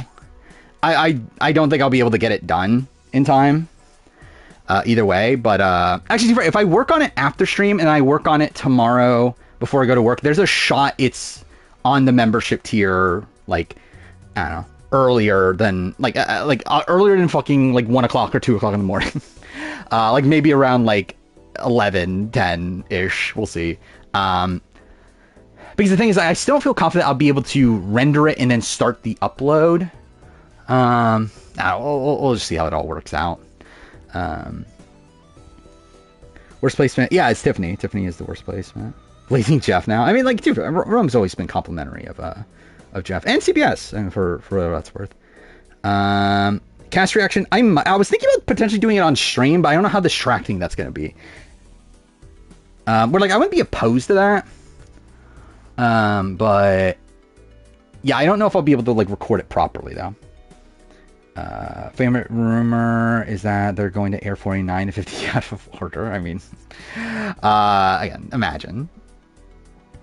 Just retire after 60. I don't know. I did at a point, but the more I think about it, like, I don't think he's ready yet, but also I wouldn't be that shocked if he does. Like, I would say, like, because I think Jeff would want to retire at a round number. I feel like that's the type of guy Jeff is. But like Survivor 70 is like a decent chunk away. Like that's it's 10 years away. So like he is going to be like in his 70s by that point. So it's like, I don't know. Is he really going to want to be like running around challenges and stuff at that point? I don't know. Don't Buy Mike White is on. I think that is probably the sketchiest of the men. Yeah, I think Mike White, I think Camilla, I think Tiffany are the ones that I'm not like 100% sold on. I am inclined to think they are. They're on just because like Survivor Night is a reliable source and they seem to believe it. But I do think if there are things wrong with the cast, it is likely those 3. But yeah, it seems like the Mike White thing stemmed from Parvati. Is where it's coming from. Is Mike White's wealth going to put Dark on his back? Probably not, but I think it might be a thing of like people aren't going to reward him with a win because of it. But I don't know if people are going to like actively target him because of it. You retire after 69? Why not? I did think Jay was on one stream, which again, there's an entire debacle around that too. I generally don't know how long this video is going to be. I'm very worried. I need to like formally like piece things together. What's funny is that like a lot of the stuff comes like late, right? Like most of my notes actually come from like early on. Like at least like half my notes come before the cast is like properly like finalized. Like I think the halfway point in my notes is the day of the daytime stream, which like that was the day we learned about like Jerry getting cut and Sean getting cut, and like that day. So like most of my notes actually do stem from before that, to where like I feel like a lot of that can be narrowed down. But we'll see. But like the problem is that my notes like because like back then also like my notes were like one line is literally like no pre-mergers, like no 10 to 19, like stuff like that. Where like now it's like okay, this and this and this and this like combined together to be like this, and it's like I don't know, it's a lot more complicated like the notes like now than what they were like at the beginning. So like I feel like it's probably not like an apt like I don't know. It's probably not like equal like how long it'll take to run through the points of the or like all the notes and everything. Issue of SU is that he managed to get 6 names he hasn't heard about. 24. That is the sketchy thing. So obviously it's like a lot less, and that's what I'm talking about. Like I don't know how fact checked these names are, but it does seem like they are confident in it for whatever reason. Like I don't know if the source they got it from is one that they very much like very much trust. But actually it has to be multiple sources, right? Because like the way that it pieced together also is that like they had what, like was it 17 last night, and then like earlier today they said okay I have 19, then they learned 2 more they had 21, and then today they like I'm like right before they like announced everything they said okay now I have 22. So like it happened very quick. I do think so. Like I'm pretty sure the 2 names they heard this morning would have been Camilla and Kyle, right? Like the 17 to 19 jump, I'm pretty sure would have been Camilla and Kyle. Then I think the 2 names after that would have been probably what, Rick and Mike, maybe. And then the last name is Tiffany. Is that how it worked out? Camilla and Tiff were last night. So if Camilla and Tiff were last night, when did Kyle get in there then? Was Kyle just like how? You would think he would learn about Kyle and Camilla at the same time.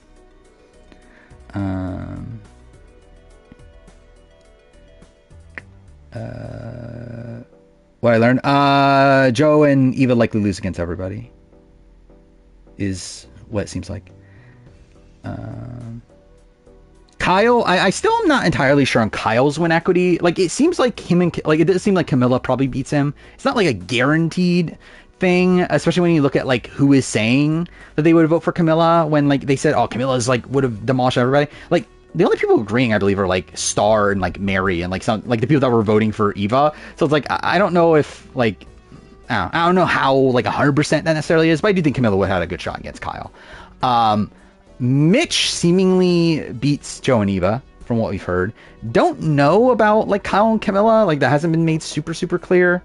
Shauheen probably was right in the fact that he beats everybody, or at least he beats like Joe and Eva, and like people look at him as a good player. Beyond that, I'm really not sure, but it does seem like Joe and Eva were dead by the time of the like final 6. I'm not going to play the game. I didn't even plan on playing the game. Like that was never actually part of my intentions. I booted a game that if in the case I wanted to play a game, then I could play the game, but I didn't actually plan on playing the game. When starting stream. Is Shawnee's 5th? You'll have to see. I already know people are gonna be pissed by my ranking of Camilla, but that's fine. Because like the more and more I think about Camilla's game, the more I actually don't think it's that good.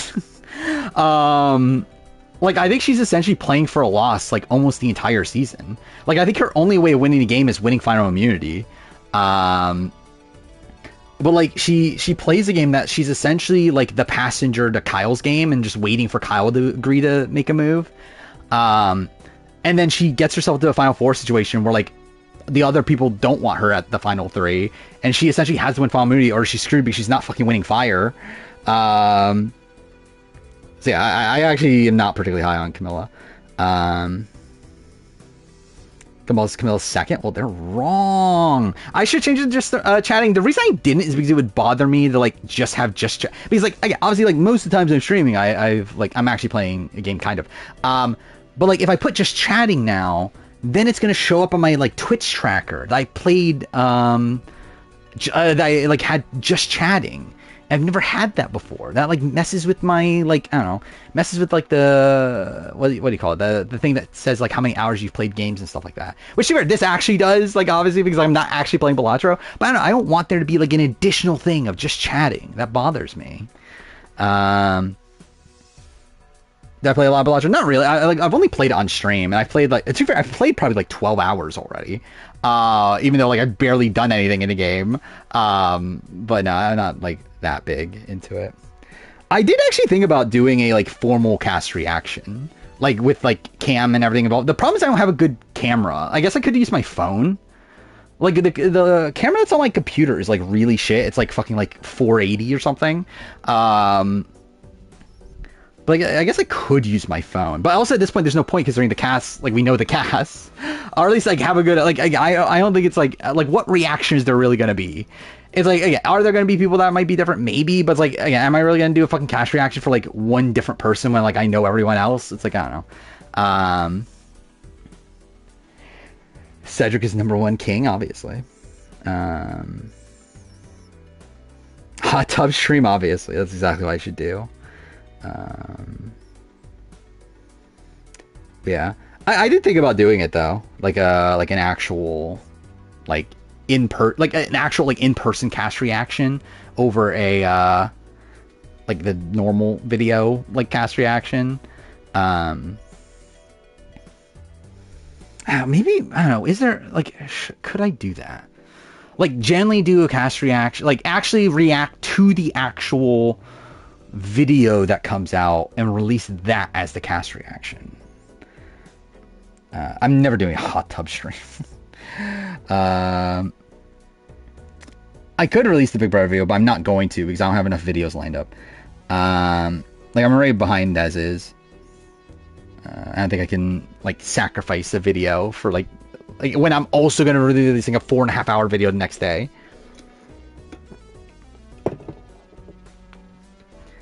Yeah, I was thinking about that. Like, maybe I should just record it just like anyway, just for sake of it. Like, I think it would be like reacting to the trailer, but then like actually like talk about each person still. And like that would also make it easier to like, because like obviously at that point like I probably won't edit it. Or at least not that much. Like it'll obviously just be like a stream, like of me just like rambling on here, like more so than me actually having to like go into Premiere and like piece together the audio and everything. Kaisa Nat University, is that a thing? Does 22 people mean 14-person merge? I would not be shocked by that. Most delusional random Discord? I'm probably Ben, right? Like I think Ben has the wildest like opinions at points, or like wildest like theories. I guess is like maybe the best way to say it. What's 22 people mean for tribes? I mean, I assume 2 tribes of 11. 2 tribes of 11. Probably swap at 18. Then yeah, like merge at 14 maybe. Is there anyone I wish was on? I mean, a lot of people. I will definitely do a recasting video of this, of like piecing together my cast. Like, especially like it would be like recasting this video using the people we know got cut. That were like that they properly could have put on and they just didn't. Because it is insane. Like this could have been such a fucking good cast, and it's like just kind of like an okay cast by the end. Well, yeah, Malcolm's a big one. Rob C, Sean Rector, Jerry. I do think it's like knowing who's in the running. Like, can we even put together a diversity mandate? Well, like obviously we can, but it's like I don't know if we can while keeping like the legendary status. Because I think a lot of the POC, and this has always been the struggle for me with like piecing together the cast, is that the POC people were like never really there, especially POC women, which like is weird because like POC women, like from my work on casting videos and stuff, is like the strongest like grouping most of the time. Like most of the time when I'm putting together casts, I usually like I allow for there to be usually like maybe like 6 white men because I have like 7 to 8 like POC women to put on. So like it's insane to me that they like that. Yeah, we have like what 6 white women on this cast and only like 4 or 5. I forgot. Well, I guess we'll have to do 5 to 6. But either way, it's like yeah, it's like kind of fucked. The numbers are that way. Like on this season, and like we just never heard about that many like top tier POC women actually being in the running. I think like what Alicia. Well, even Alicia dropped out, right? I don't believe she got cut. I believe she dropped out. Then what? Like I get Sabaya was someone, like maybe Liana was a person. Obviously if Shan was actually in the running, then like Shan would be a good pick. But yeah, I'm like, was Rachel ever in the running? Obviously Marianne could be someone to add. But yeah, I mean, yeah, Alicia's not even top tier, but like at least Alicia's like of the caliber you can expect her to be on 50 though. Like she's like a legendary, like kind of old school player. Oh yeah, Abby Maria would be good. Vesepia was never in the running from what... Well, again, we never heard Vesepia's name. So RG Knight said that they never heard about Vesepia. I personally... Oh yeah, I forgot about Sydney. Sydney's good. Yeah, I personally think Vesepia was called. I do feel like the way that Jeff talked about her was as if he had just talked to her. But obviously there's no real proof of that. Also, I think actually on my spreadsheet, I think I have Heidi listed incorrectly, right? Where I did put what was it? I did put Heidi on the thing as know some information or whatever. When like Heidi is actually someone that also is in the Vesepia mold. Actually, she's someone that like we never heard anything about Heidi. Well, again, Heidi 44 clarifying. Heidi 40 like Heidi Strobel we heard got called and cut. Or like actually too far we didn't get clarified got cut, but at least got called. But again, talking about Heidi 44 is somebody that I put on there because again, Jeff, the way that he talked about her was as if he just talked to her. So I do feel like Heidi from 44 got called, but there's no actual like sources that say that she got called. Yeah, Malcolm definitely cut. Rob C cut. Amanda dropped.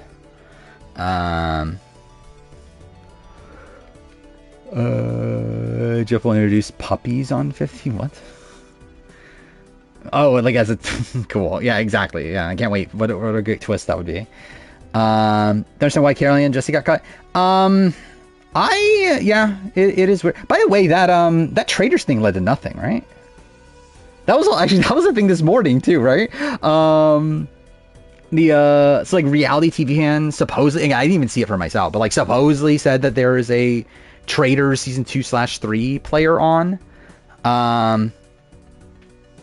like at least like someone that didn't play Traders season 1, which like that's not reflected on the current cast, which don't know if that's true or not. We'll see.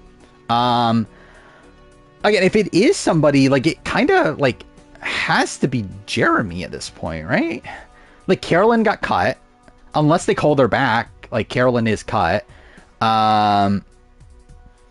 Then the other options are people that we have status of. Like we know where they were in the casting process. Rob declined. Tony never entered the process yet was called. So like we don't know if he declined or if they just decided to not go with like a legend like Tony. But either way, like Tony's someone that like Survivor Unite knows got called but just never went into the process. Same thing with Sandra. And then Poverty was just never called. Is that everybody outside of Jeremy? So yeah, like in that world, like it would have to be Jeremy then. Jeremy's the only other option. But also like, why say yes to Jeremy but not Tony? Like I feel like they're not like that far apart, like status wise. So like, why is like Tony not entering the process yet like Jeremy is? Like I feel like that's like a little bit weird. Or like I can get it if it's like, okay, we don't want these like big legends on the cast, so like we're just not gonna like go like move forward with you. But like, yeah, like Jeremy, I feel like is on the same status. So I don't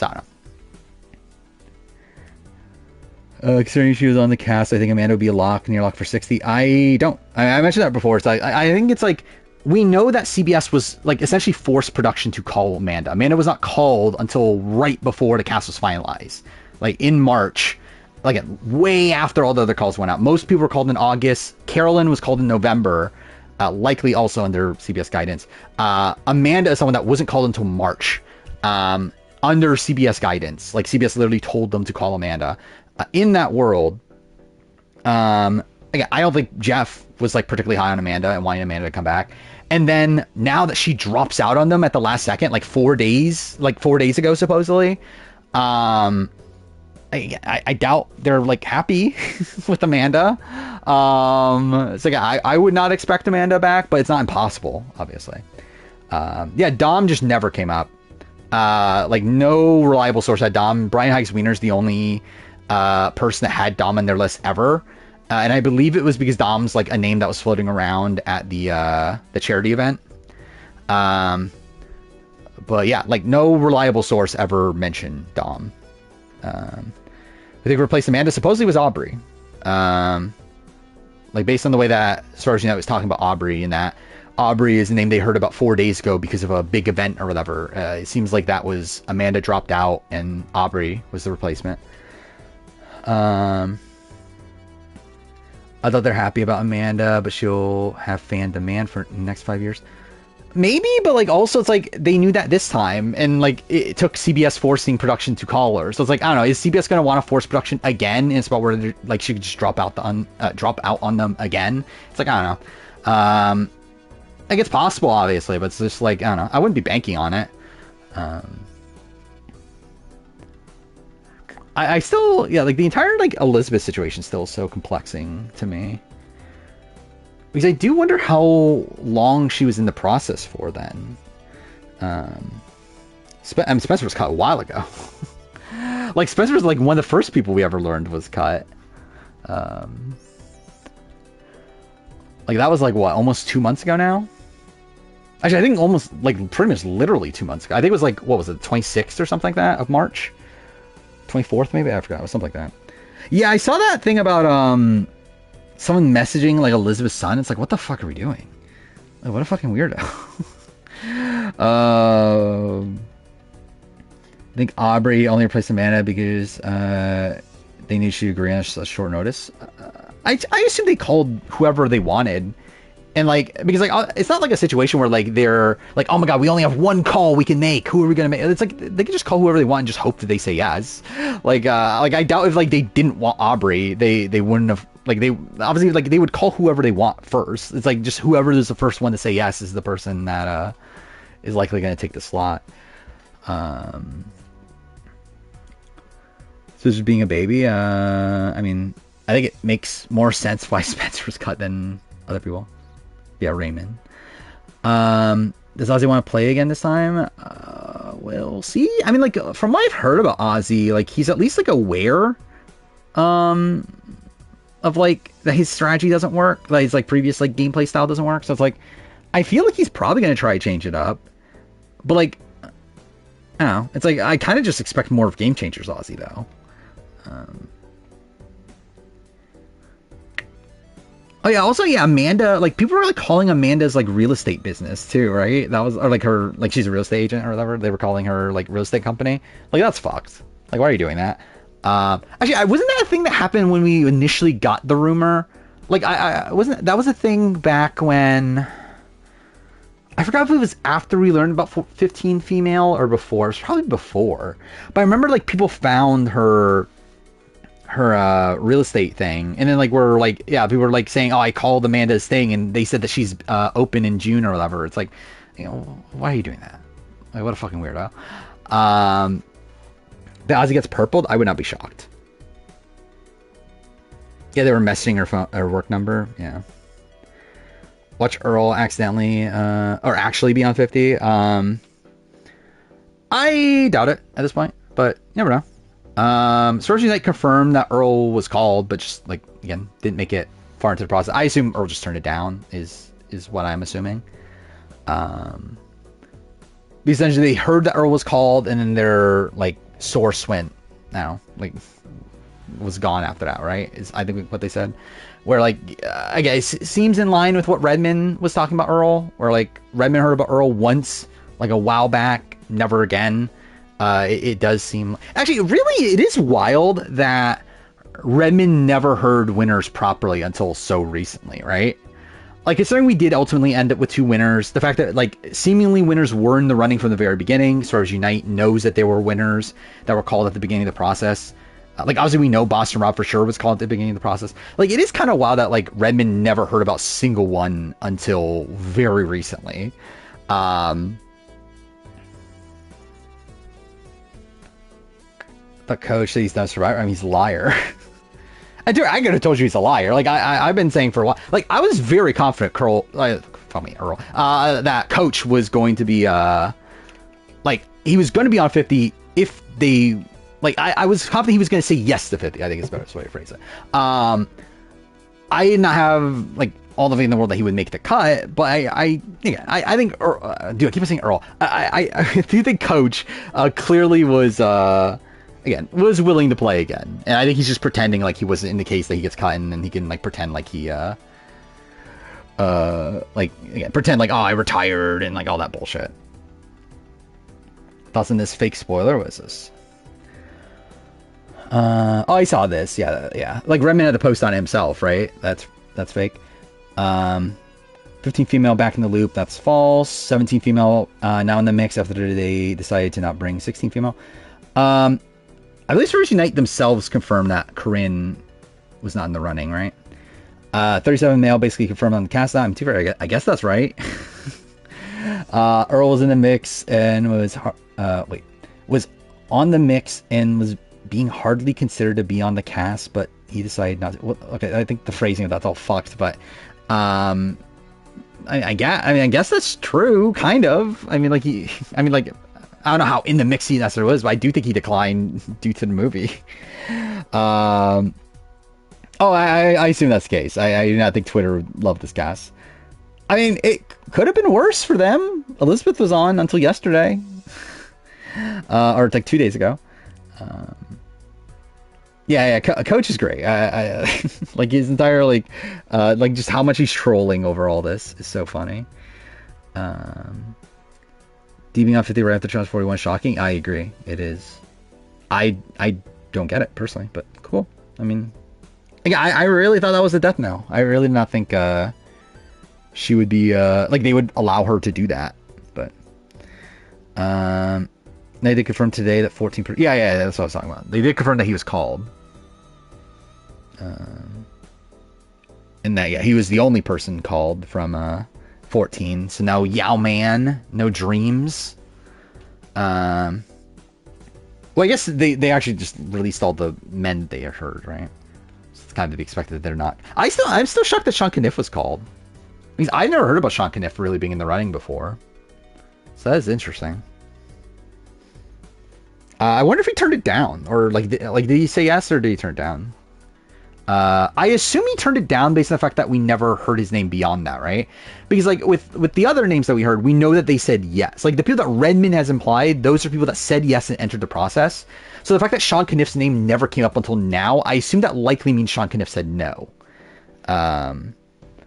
Jay, we have not heard about properly. I don't think Jay was. Yeah, like there's no source saying Jay was called. So I legitimately don't know.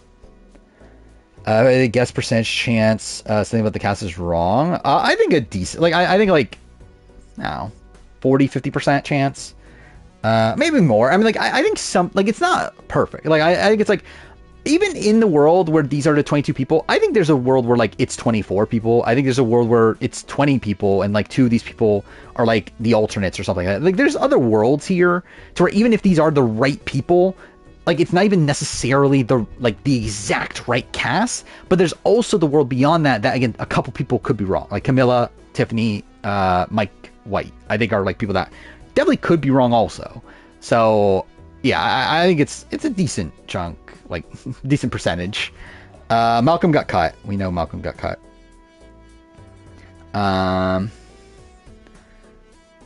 Again, I have faith that this is from Survivor Unite's perspective, this is the cast. I have a lot of faith that they genuinely believe this is the cast, and that they have information that they think is credible enough to make it the cast. I don't think, again, Survivors Unite is like tricking us into thinking this is the cast or anything. Like, this is not a spot where, like, I think Survivors Unite is like intentionally spreading misinformation. But I think there's a chance that obviously, yeah, some of it might be wrong. Like something about it. Or the 48 finale, not great. That was meh. Season as a whole, also meh. Doesn't Brian Hicks Wiener being so I'm thinking Russell's on the cast last few days. Yeah, I don't get it. And that was also a big discussion on the Discord, people thinking that Russell Hantz was on. I don't think so. Like, yeah, I think Jeff would rather quit the show than have Russell Hantz on the show. Like, I legitimately do not think Russell, like, that, I generally do not think that Jeff would want to do the show if Russell was on the show. So, yeah, like, I never, like, fully believed that Russell Hantz would be there. I just could not imagine a world where Jeff would approve of that. And I don't think CBS would fight that hard for it either. Like, if Jeff is, like, vehemently saying, no Russell Hantz, like, I can't imagine, like, CBS is like Russell Hantz or else. Especially because they also have their own bad blood of Russell Hantz. Like, I just don't see it. Like, I don't see the world where that goes through. Maybe I'll record a cast reaction. When Jeff started to hype Russell Hantz, I think he always, like, didn't like him as a person. I think it became, like, I think it was until 40 where it became, like, yeah, never having him on Survivor again. But he's like, there's a point in, like, I think it was around the time of Kara Moen, where, like, he was doing an interview of, like, who is the worst person to ever be on Survivor? And he was like, Russell Hantz. Again, he's a terrible person. I would love you back on the show, but you're a terrible person or whatever. Like, now we're at the point where, like, oh, you're a terrible person. Also, I have no interest in seeing you on the show. Like, please do not ever come back on the show ever again. Russell's probably one of the players Jeff would fight against. Yeah, I think so. I mean, yeah, like, his only options at this point are, yeah, like, Survivor SA, I guess. Like, actually, yeah, all the other English language ones are gone, right? Dude, imagine Russell Hantz shows up on, like, Survivor Finland. He's like, again, like, Tommy is on an all-star season playing with Russell Hantz. I can't wait. It's more about Jeff going from at least respecting him to disrespecting him. Yeah. Like, I still think he still talks about Russell Hantz fondly in terms of the in terms of, like, a legend of the game. Like, he still talks about him fondly there. Like, he still talks about, like, again, if it wasn't for Russell, again, idols wouldn't be used the way they are, and, like, people wouldn't find them the way they do. Like, he still talks about him fondly in terms of that. But that's pretty much it. He pretty much is like, yeah, outside that, he's a fucking terrible person. He's just, like, not what Survivor is anymore. I'm happy for Jenna Lewis return. I wouldn't necessarily say I'm excited, but I'm happy for her, who has been wanting this for a while. And I think it's just cool to have someone like Jenna Lewis back. I think I would have been, like, slightly more excited for Nalia, but I'm still excited for Jenna. And, like, obviously Jenna's the Borneo rep, so that's cool too. So. Thought Kenzie was on? Who thought Kenzie was on? I thought there was I don't know, I never thought Kenzie was actually on. I thought there was I think they were going for 4 winners, and, like, especially if one of them was going to be white, I think Kenzie is one of the more likely ones there. But even then, like, I still thought Vesepi was more likely. Actually, realistically, at this point, probably Kenzie would have been more likely, considering it seems like they did, like, not cast anyone above the age of 54. But I don't think Kenzie was ever, like, too practical. Nalia sucks. Nalia hasn't fucking played in, like, 20-something years. Like, she was literally, what, like, 22? When she played, she's, like, 40-something now? It's, like, again, like, almost 50, right? Like, she's obviously, like, a very different person. She's someone that's a big super fan of the show, at least at the time of, like, Cambodia. Or not Cambodia. Well, yeah, Cambodia. She was someone that was, like, dying to play again. I haven't really followed her, like, since then. I think at the time of 40, actually, I remember seeing something about her still following the show. But yeah, I don't know where she is now. I don't know if she's continuing watching New Era. But, yeah, she was, like, super, like, into the show for a while. Was she on Tyson's podcast? Yeah. That was probably, influenced by 50, right? We're talking about the leaked 50. Am I going to use the screenshot from sex tape? Probably not. I'll take it more seriously this time. And Leo, give everyone mints. I mean, I can't wait.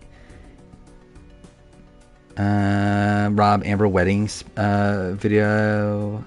Imagine they like were watching that video and they were like, "Oh my god, this makes me need Jenna Lewis back." Dude, imagine like a producer was was like on a porn site and just saw Jenna Lewis's sex tape and it's like, "Oh my god, we need her back. We need Jenna Lewis." And this is again the greatest Survivor player ever, Jenna Lewis. It's kind of crazy that Jeff made such an effort to make Survivor a family show, but cast 2 porn. Actually, that is kind of funny, right? Again, not disparaging. Like, I don't really care about like, again, like that Ozzy had like an OnlyFans and that Jenna like tried to sell her sex tape or whatever. But like, it is actually kind of funny though.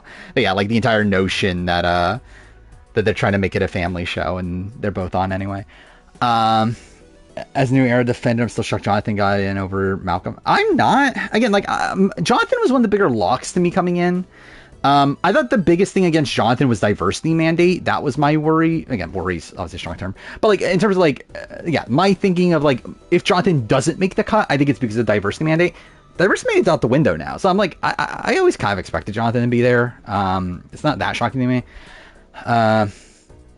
I think the thing right now with this cast is that it's like it is tough to like swap someone out with the men's side of things in terms of like what production's view of them is. From my point of view, obviously I do not want Charlie there. I do not want Jonathan there. Like I would have easily saw these people out, but they are not going to do that though. Like to them, Jonathan's one of the biggest casual fan favorites. Like again, in recent years.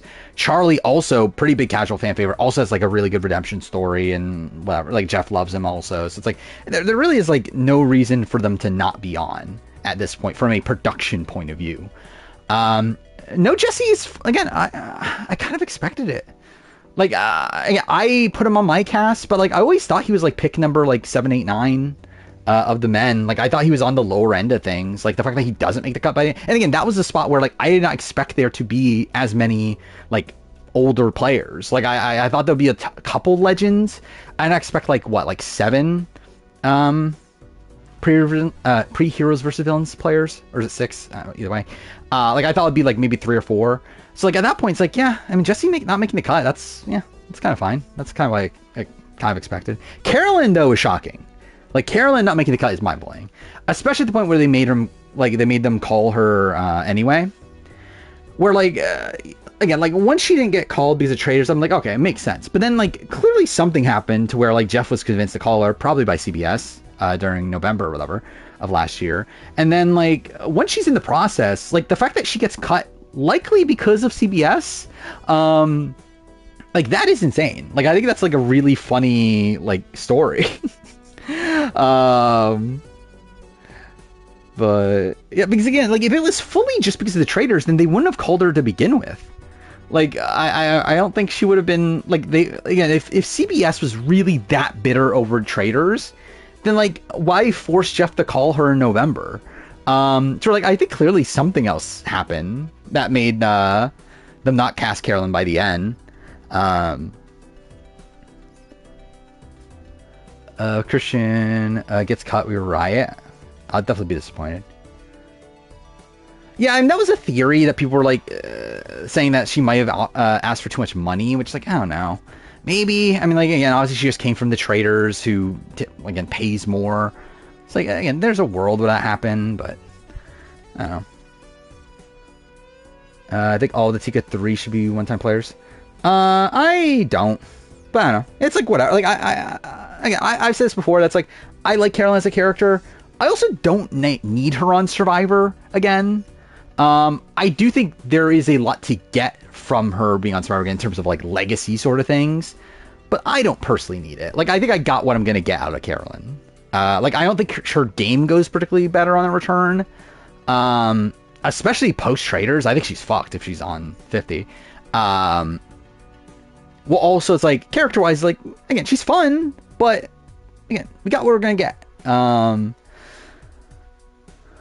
I think prize would be 2 million? No, I don't. I would be pretty surprised. Not impossible, but I would be pretty surprised. Hello, Gordit 2. I think Carolyn break up her partner around this time. I thought it was before that, but maybe I'm wrong. I don't know. Was anyone for 41 contact? Yes. No one made a cut though. But Xander, it's like confirm. Confirm's the wrong term. Well, Xander is confirmed because Xander's confirmed to be called and cut eventually. The other ones are a bit unknown. We know Redmond knew 3 of them, 341 people. We don't fully know the identities just yet. My assumption is that the other, so it's 2 men, 1 woman. The other man, I believe, is Deshaun, is my read. Could be Ricard. I don't think it's Ricard, though. I think it's Deshaun, especially at the time that he was like hyping up how many New Era runners up he knew. So I'm inclined to think it's Deshaun. Then the woman is disputed because obviously Shan is the obvious person, but Redmond said for a while he never heard about Shan. But then through all the other clues, if he never did hear, like, if it is a 41 woman that he heard very early on in the process, it has to be Liana based on all the clues. But obviously Shan makes more sense as a person to get called. But also Julia Sokolowski was almost on the season, so who the fuck? Oh, we didn't even fucking talk about the Julia Sokolowski fucking storyline. That's gonna be a fucking weird plot thread in the real video too. That, like, fucking yesterday, it seemed like Survivors Unite was thinking Julia Sokolowski might be on the season for a bit. Which, again, people fucking complain about, like, Tiffany or what the fuck pick. Like, Julia Sokolowski is the fucking way bigger what the fuck picked. But yeah, like, what was it, Julia? So it was that, when Elizabeth dropped out, so again, supposedly the plan from CBS was get one of Elizabeth or Colleen. That was like so from Survivors Unite point of view, they were like, okay, CBS wanted them to get one of Elizabeth and Colleen. Again, essentially offer them as much money as possible. If they still say no, then Nalia is the backup. If Nalia drops out, which she did, then go to Julia Sokolowski. Which, like, random? Like, why is that the plan? Like, I don't understand. Like, what does, like, at least, like, with Colleen, Elizabeth, like, Nalia, I at least get it, right? It's like the, like, old school sweetheart, like, America's sweetheart sort of person. Like, I at least get that. What the fuck does Julia Sokolowski have to do with Nalia and Elizabeth? But supposedly that's what Survivor Unite heard, is that there was a point where Julia Sokolowski was the, like, backup to the backup. So they seem to be under the impression there was a chance that Julia could be on. So they started doing a deep dive into Julia. And then after that, they were like, okay, I found one more person for the cast or whatever, which turned out obviously to not be Julia. But again, it kind of seemed like there maybe was a shot that Julia could be on the season, even though, again, I still, like, again, there's not a chance they're fucking picking Julia Sokolowski. Like, I cannot imagine a world where, like, Jeff Probst, like, during the cast reveal, is, like, pulling out all the names. It's like, Julia Sokolowski. Like, and the biggest legend to be on Survivor 50, Julia Sokolowski. Talk about Aurora being called. Was Aurora called? I haven't seen Aurora being called, but Aurora feels random, right? Like, she had a really quiet edit. I mean, Jeff clearly knows who Julia is. I mean, she was in the casting process. I mean, the sense that I get is that, like, if Julia was really that deep into the casting process, she must have had a great fucking interview. Like, again, they're not just randomly fucking picking Julia Sokolowski for no reason. Like, obviously, if Julia Sokolowski's on 50, there's a reason for it, which is likely the fact that she gave a great interview and they think she'll be great on a return. So, like, if 54 ends up being a returning season, I could see Julia Sokolowski being on it. Like, if it's a second chance too or whatever, like, Julia Sokolowski feels like a perfect person to put on that season. But again, for 50 though, like, we're really picking the 7th boot from a season. What is that? Like, 10 years ago. Yeah, pretty much 10 years ago exact, right? Like, that would be pretty insane. Especially when she doesn't have, like, she got, like, the quietest edit of the entire season also. So it would be weird. Why was Sean Rector? I assume casuals is my, like, really, I think for most of these people, my read on it, why were they cut? Because casuals don't know them or don't like them. Sean Rector was both at the time. Casuals hated him. And also now it's at a point where like I don't think casuals remember him. I think it's the truth of it all. Like to be fair, Jenna is in a similar spot, but Jenna obviously isn't from Borneo, so that helps her because I think they want a Borneo rep, especially once they got like, especially once Elizabeth's gone. Like Elizabeth was at least like a big get from like early on Survivor. Like once that's gone, I think you're probably more inclined to want a Borneo rep no matter what. So I think Jenna being there makes a lot of sense. But yeah, then like Colby makes a lot of sense. Obviously, again, big fan favorite at the time. Stephanie, big fan favorite at the time. Sari, big fan favorite. Ozzy, big fan favorite. Coach, not necessarily a fan favorite, but obviously like a massive name that people remember. Like sadly for like Rob Ciccinino, like even Greg to a degree, but who is it? Again, like Nalia, like Sean. It's like I just don't think they have this like lasting power, like from a casual perspective. Julie being closer to someone like Victoria is insane. Yeah, especially like Victoria, from my understanding, didn't get called. Like she herself said that, like way back. I don't remember, like back in like February or something. Like because I remember there was a leaked cast that was clearly fake, but had Victoria on it. Or maybe, no, actually, no, I think it mentioned that a 38 female was in the running, I think is what it was. And Victoria went out of her way to say, yeah, it wasn't me. I haven't been called or whatever. Which I'm inclined to believe at this point.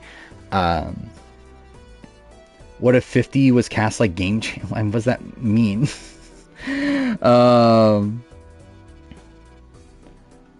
Because like it essentially is just like with less like what the fuck people, like a couple less, but like in terms of the it is still like a weird disparity between like, okay, these are like old school legends and then these are like new school people. And I think that's like, and I made this point on the Discord right before I started streaming, but like I think that's like my main criticism of this cast is I feel like it's a cast that like it doesn't know what it wants to be. I feel like it has like two different agendas that they kind of just mix together and it doesn't really fulfill either of those, because I think there's like a part of them that wants this to be like a season that represents Survivor history, like one that has representatives from all the eras.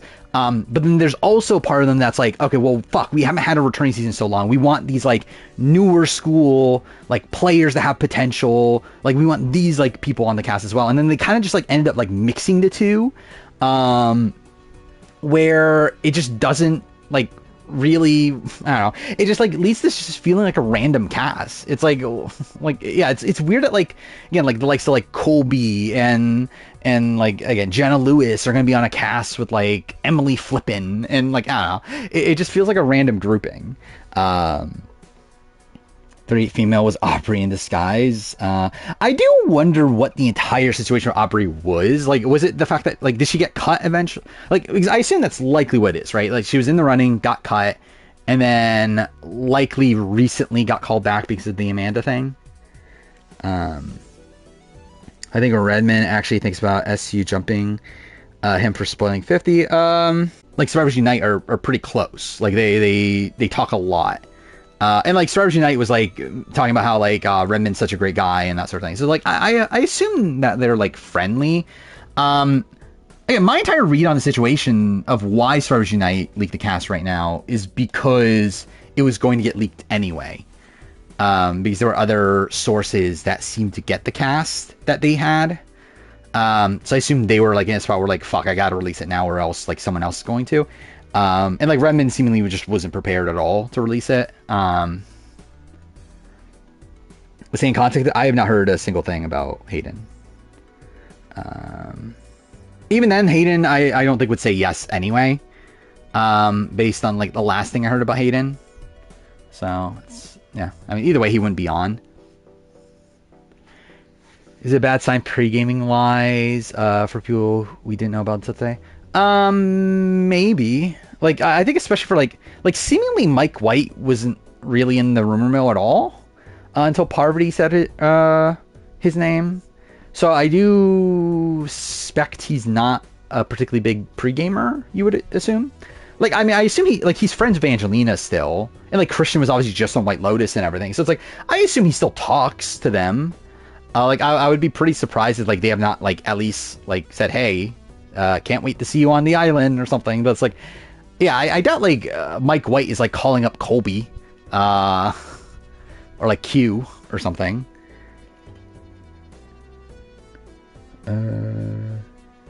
Traders picks. I'm not sure. He's like, who are the remaining people that were rumored? Yule, right, and Russell. Hatch is somebody. But he's like recent, like obviously they're still going for big names seemingly. So yeah, I could see like again Hatch. Tyson I know is rumored. Actually, I forgot about that. Yeah, Tyson was rumored from Redmond. And yeah, Michelle. I think it'll likely... Well, I guess last time they did 4, didn't they? I think Yule, Michelle, Tyson sounds fine. Maybe add in Russell, I guess. I don't know. I don't need to see Russell on Traders, but... Jerry would be cool, too. And then, yeah, maybe Hatch. So say when Colby loses his vote and Angelina steals his jacket.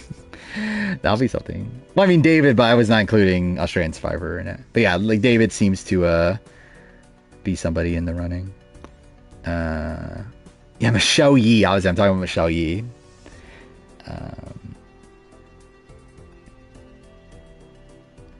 Q and Aubrey being on the same cast is funny in hindsight. Yeah, that's what I'm saying. It's like it is a funny. Like, I mean, like I'm assuming they're probably gonna be targeting each other, right? Like I doubt like Aubrey seeing Q target Mariah over being like a fan of Aubrey. I doubt that's gonna make like Aubrey want to work with Q, and I doubt Q inherently wants to work with Aubrey. So, what Traders rumors accurate? Some were, some weren't. I'm trying to remember like what the room. Like I remember Boston Rob was in the rumor for season 2, and wasn't on, but then obviously ended up being on season 3. Derek I know was rumored early on for season 3, and then like disappeared, and then obviously ended up being on the season anyway by the end. Who else? Parvati was rumored, right? Yeah, I'm pretty sure Parvati was rumored for season 2. None 0% chance. Aubrey was cast just for the Q moment. I mean, I doubt that, but I don't know. Does Aubrey still watch the show? I don't remember. I know she was on Talking with T-Bird. I don't remember what her response was there because I didn't listen to the entire interview. I know that she seemed kind of checked out of Survivor in the sense that like she didn't seem to have this like desire to like really play again, which does make me worried about Aubrey here. Like it felt like a sort of thing of like, okay, if they call me, I'm gonna say yes, but like I don't need this though. Like that's kind of the vibe I got from Aubrey, which is a little worrying. But also to be fair, like it's also like freeing at the same time, right? Like I think it's kind of like I guess it's like a different thing, but like kind of similar to how I viewed like Jeremy coming into Cambodia in the sense that he was kind of like just content with however it like played out, to where like I think because that he was able to like play a bit more like freely, not being like super worried about like things backfiring on him and stuff. I could see that with Aubrey, but also I could see Aubrey also just like not really caring that much. I don't know which one we're gonna get. Hopefully it's the former. T-Bird was not contacted from what we've heard. At least Sarju Knight never heard about T-Bird being called. Not feeling great about Aubrey. Like, I think she has potential, but I don't feel great about how she was talking about, like, how she would be if she returned. Yeah, I could do a actually, I don't have a list, do I? Yeah, I'll make a priest and power ranking. Again, just in case I get spoiled along the way anyway. I should probably do this. So let's see. So Jenna Lewis. I think Jenna Lewis is going to flame out, personally. I would not feel great about Jenna Lewis. I think she'll play the game hard, and I think she's definitely going to be, like, pre-gaming and everything. But I definitely would not have much faith in Jenna Lewis to go on the win, at least. Okay, how should I do this? Yeah, Colby. Colby above or below Jenna Lewis? I'm actually not sure. I think maybe above. Like, I think Jenna Lewis, like, to me, I think Jenna Lewis, I have more faith in to win the game. I think Colby, I have more faith in longevity. Or again, like, for me, it's like Jenna Lewis either, like, runs the season, or, like, again, not runs, but at least, like, yeah, like, has a good run in her that she's, like, maybe able to, like, run the game post-merger and that sort of thing. But, like, yeah, like, Alzal has, like, a lot of, like, potential flame-out potential, where, like, Colby, like, I doubt he's going to be making, like, dumb mistakes in the game. He's probably just going to be, like, a very, like, chill guy, rides with an alliance. I don't know how, like, yeah, how much, like, active strategic maneuvering he's going to make. But, and I think he'll be fine. Like, I think the way he gets taken out early is if he's, like a safe vote sort of situation. I think I'll go lower though, just because again, I do have more faith in Jenna to win. And I think that's ultimately what this ranking is, right? It's like who I think is the most likely to win the game. And I feel like there is at least enough upside for Jenna to where, yeah, I think I'll put her at like above Colby. Stephanie. Stephanie's like a mix of the two, right? Because like Jenna is like all in on like strategy. Like really wants to play the game hard. Colby is like this like loyal like sort of player. I think Stephanie's like kind of in the middle. And I don't know how that works on this season. Like I don't know how well that's gonna go. I think she probably will have longevity. I don't know if she'll have much win equity. Or like I kind of see like Stephanie as like an older version of Eva. Like I think that's probably how her run will go in this season. I think she'll probably be like the secondary to a like a more dominant player that again. Like maybe they can get to the end, but even then, it's like I don't know. I don't have much faith to, like, in her to like ultimately win the game. So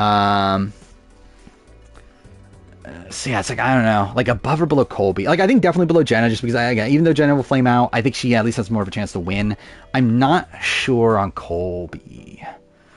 I have more faith in Stephanie longevity wise. I think Steph makes it to the end. She's Heidi. I can kind of see that. But yeah, I think I'm leaning. Yeah, I think I have the lean Steph just because again, like the thing is like I don't think Kobe's gonna be bad. I just don't like. I don't really get that like. I don't think there's that killer instinct there. Which to be fair, there isn't really with Stephanie. But at least I do think Stephanie will be, I don't know, probably more active in the game than Colby. And I think has more connections coming this season as well. Like Colby like doesn't really have anybody. I don't think. Like, actually, does he have... Well, I guess Stephanie. I guess Stephanie's really his only friend coming into this season. Yeah, because I don't think he has anybody else. Coach, maybe? I doubt it, but it's like, I don't know. Yeah, I don't think Colby has... last I've seen, Colby's pretty fit. Like, he looks the same as he did in Heroes of Villains. Which, again, like, obviously, he didn't perform the greatest in challenges in Heroes of Villains, but, I mean, like, he still looked good. Anyway, Suri. I think Suri's one. I think Suri's above Jenna. I don't know. Actually, I don't know. It's like this thing of like, I think Suri is more stable in the game than Jenna. I think Suri will make it deeper than Jenna more times than not. But I think Jenna is more likely to win. Like I think like because again, no one is taking Suri to the end. That is the fundamental issue with Suri, especially on this season. There's nobody here taking Suri to the end. But if she does make the end, she is winning this game easily. The question is at this point, actually, I think Andy being cut here is really bad for Suri, right? Because I think Andy's at least someone that would probably simp for Suri. I don't think Suri has that person anymore. Maybe Aubrey. Actually, I forgot Aubrey and... actually, I forgot that... Wait, how many Game Changers people do we have now? I haven't even thought about this. We have what? Suri, Aubrey, and Ozzy? Maybe Ozzy will simp for Suri, actually. I kind of forgot about that. Yeah, Marianne Andy cuts were really bad for Sri. Those are two people that actively would have wanted to take Sri deep into the game. See, I think I'd go below Jenna, just because I do think I have more faith in Jenna to win, even though I think she's probably more high variance. I think above Stephanie, though. I guess Stephanie has more of a chance of getting to the end, but I think Sari definitely has a lot more like potential win equity. Ozzy, I think is tough. I mean, like Ozzy's probably towards the bottom. I think he's like him or Colby. I think Ozzy's more of a threat, right? But is he though? Like, how many people are targeting Ozzy on this season? I'm not sure. Yeah, I don't really see. And like Ozzy is pretty well connected, I believe. I mean, too, for losing Amanda is pretty big for him, but like I do still feel like he's been a lot of rulers, so I think that's definitely something that's going to help him. I don't know, above or below Colby. I think like he's still going to be at the bottom. Like I think I can't put him above Stephanie. I do have more faith in Stephanie than him, but with Colby, I just think Colby just has no connections, and that's like a big issue here. Like, at least Ozzy does have connections. But also I feel like Ozzy's like more of an inherent target, but like I think I'm gonna go Ozzy above Colby. I think that's where I'm gonna land. Coach. Coach is interesting. So I think Coach is above Stephanie. I think above Suri probably. I think I think the debate with Coach is how much has he learned? And I don't know. Colby has been, I believe Colby has been pre-gaming. Or at least has been talking to people. Camilla want Coach on Secret Duo. Imagine. That'd be so fucking funny. Imagine she betrays Kyle for Coach. Is Coach the Kyung-hoon of of Survivor? I guess like, what is it? I guess like Kyle, I guess it'll be the opposite. It'll be like Kyle is the Dongmin, Camilla is the Kyungmin, and Coach is the Kyung-hoon. But yeah, I think it's like definitely Troy Zanning. I mean, he's not gonna be that. Like I think he'll be, because like it's still Coach. I think Coach is like different personality wise than Troy Zan. But I could see him getting to the end again. I do think he's gonna struggle win equity wise, because I still think people don't take Coach seriously. Like even after South Pacific. Is Suri Sangmin? I mean, maybe. Actually, I think that's actually kind of a apt enough comparison. Coach will try to be serious. Maybe? I don't know. Like, with how much he's been trolling, I don't know. I really don't know the type of coach we're going to get here. Like, I think he's going to try to play like South Pacific, but probably without the Colts aspect of it. And I think he does have people. Like, obviously, it'll all depend on, like, what the starting tribes are. But, like, he'll have, like, again, like, him and Coach. Or, him and Joe, I mean, will definitely be working together. Him and Jonathan. Like, even him and Q, I could see, like working off the bat. Like, I don't know if Q's gonna, like, stick with him. But, yeah, it's like, obviously, yeah, like, his cult strategy isn't gonna work with returnees.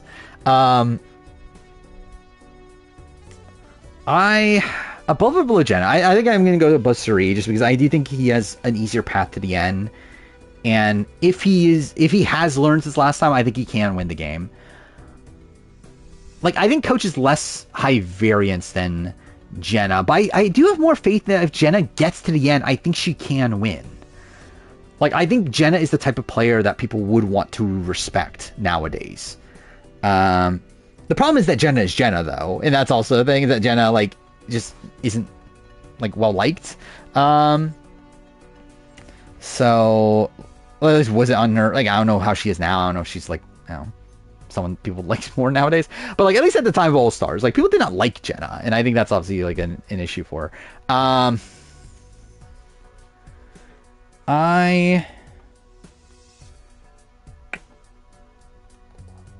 think I'll go below. I think I'll go Jenna first above Coach. But yeah, who's next? Dude, there's such a big jump after Coach. The Aubrey. I'm going chronologically.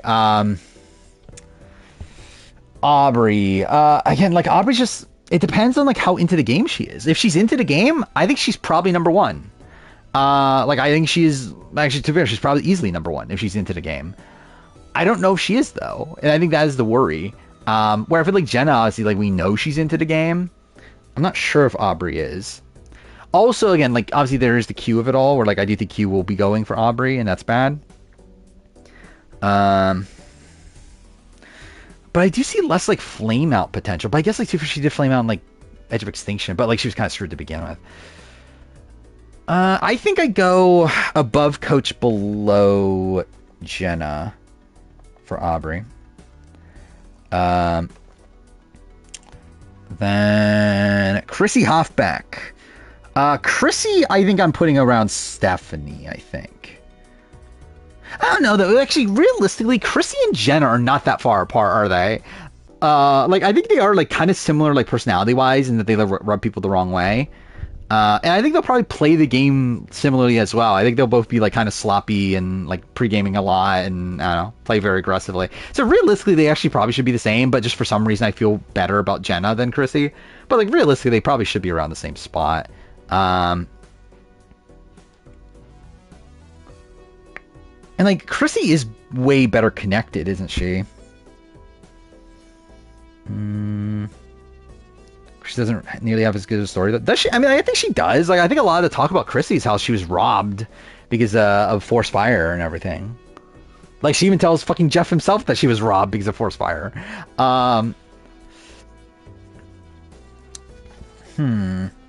It kind of makes me feel like I feel like Jenna and Chrissy should be next to each other. Yes, yeah, what is Jenna's story being old? She was on Borneo. That's her story. She was on that first season. What a great story that is. Yeah, I feel like it feels weird to separate Jenna and Chrissy, just because I do feel like they should be the same, but just like something like tells me to put her below. But like realistically, it shouldn't be. Your stories are sex tape. Imagine that gets... Dude, there's no way they're ever mentioning a sex tape on this show.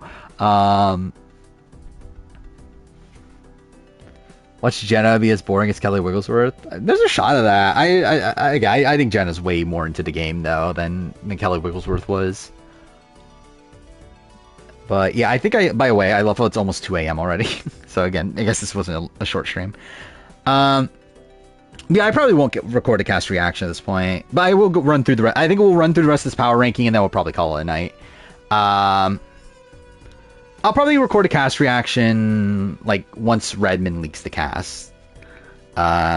Is probably what I'll do there, or maybe I do the idea of record like the actual reaction to the video itself. I don't know. Because I could do that. Like it definitely is something I could do. So I don't know. I think Jenna was annoying when she was in her 20s. Chrissy was annoying in her 40s. Yeah, I guess there's more room for like Jenna to change, right? Or yeah, for Jenna to change than Chrissy. Yeah, I think I think I am gonna go above Stephanie. Actually, no, above or below Stephanie. I think above Stephanie. I think like Chrissy has better connections. I think Stephanie probably has more ability to like ride the wave than Chrissy. But I think Chrissy is more likely to win a jury vote than Stephanie. See, I think I'll go one step above Stephanie. So like the ranking right now is what? Jenna, Aubrey, Coach, Suri, Chrissy, Stephanie, Ozzy, Colby. Next up is, well, actually, it's kind of insane that we're getting 3 David Goliath people, right? But yeah, I'll talk about Christian first. Christian, sadly, might be on the bottom right now. Well, yeah, I mean, that's the idea, is like do the face cam and everything for the cast reaction, if I do it that way. But yeah, like Christian, I think is sadly not well positioned on any season he's on at this point. I do think, well, actually, I think Marianne and Andy getting cut was not good for Christian. Like, this definitely would have been better for him if he had them there. Marianne, in particular, I think is someone that would work with Christian. At this point, it's like, yeah, he only has like what, Emily? Is that it? Well, I mean, Angelina and Mike, I think probably will want to work with him at least early on. Yeah, I think that's it. I think that's all he has right now. Like, I believe, if I remember right, Genevieve was playing Below the Clock Tower, right? So I would not be shocked if her and Christian have, like, a level of a relationship. But, yeah. Again, I don't think it's looking great for Christian. And I think he's just, like, so inherently a target. To where... Yeah, I think I gotta have them at the bottom. I can't see a world where Christian gets out of this. Especially for, like, I think he could be used as a shield. But I think he'll be targeted, like, I essentially, like, look at Suri, but one that could also be taken out early is my read on Christian. Like, Suri, at least, like, I have a lot of faith that Suri will make it deep into the game. And if she somehow sneaks her way to the end, I think she wins. Christian... is that, like, if people will use him as a shield long enough, he gets taken deep into the game. I think there's a world where he finds himself, like, towards the end of the game, he just needs to, like, use an idol, win fire, he goes on the win.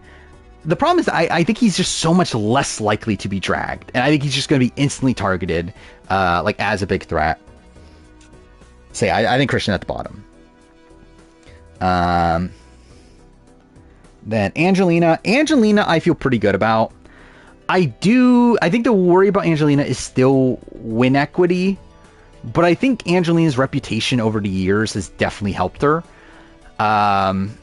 Where, like, again, she's obviously revered by the online community. She, like, I think a lot of the people, especially, like, new era people, have a lot of reverence for her. And again, I don't think anyone's targeting her.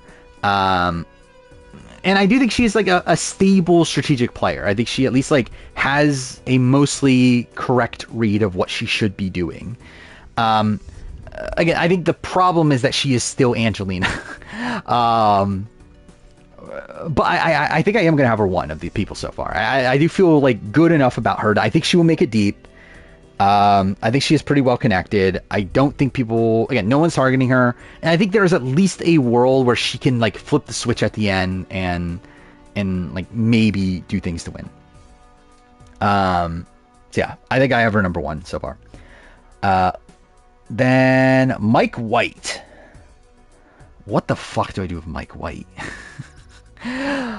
Like, Mike White. Like, if Mike White was not Mike White, as in, like, a, like... rich, like, famous, like, Hollywood person, Mike White would probably be number one.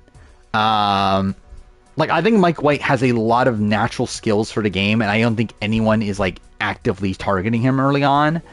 I think he's just, like, such a affable guy when he's not being transphobic, that I think people will want to take him deep into the game. And I think even in this world where, like, again, people will know that he's, like, this rich guy and all that stuff. I think that actually will make people want to take him even further, because people will look at him as, like, a potential GOAT at the end. To where, like, I feel pretty good about Mike White longevity wise. I do still think, obviously, the fundamental issue with him winning the game is the fact that he is rich, and I do think people would not care to reward that. And I don't even think he wants to be rewarded. That is the thing, because, like, obviously that happened in David Goliath, where he was like, I feel bad for taking the money away from Nick, who needs the money more, which, again... Well, oh my god, dude, I just realized fucking Nick's transphobic too. Dude, what a fucking, yeah, oh my, Angelina should have won. Angelina's robbed. Oh, dude, yeah, are all these 50 people going to be on White Lotus Season 4? I forgot all that. It's tough with Mike White, because I do feel very good about him, realistically. Like, I just don't think he has the gusto to win, and I think that's just the issue. But, like, I think I have a lot of faith in him to make it deep, and I do think he's just not going to be targeted.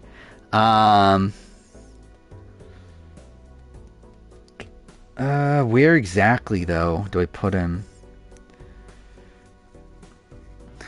Like, he's like, he should be, like, he would be one, but... I think I'll tentatively put him one. We'll see how it all lands by the end. I think I'll put him at number one for now, though. Next up is Rick Devens. Ugh.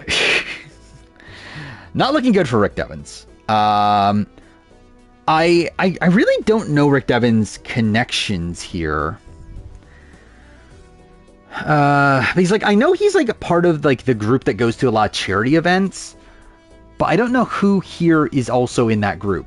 Like, I know he's like close to like Sandra and like people like that. But yeah, I'm not sure who of like the people that are actually here he is that close to. Like, obviously, like, Christian, Angelina, like, Mike White were, like, on seasons, like, close to his. Oh, he was on, I forgot he was on Edge of Extinction with Aubrey. That's a thing. And I think they were friendly afterwards. So at least that's some sort of connection. But again, I think Rick Devens is coming into this with a pretty big target on his back. I think it's enough to where, like, I could see people using him as a shield.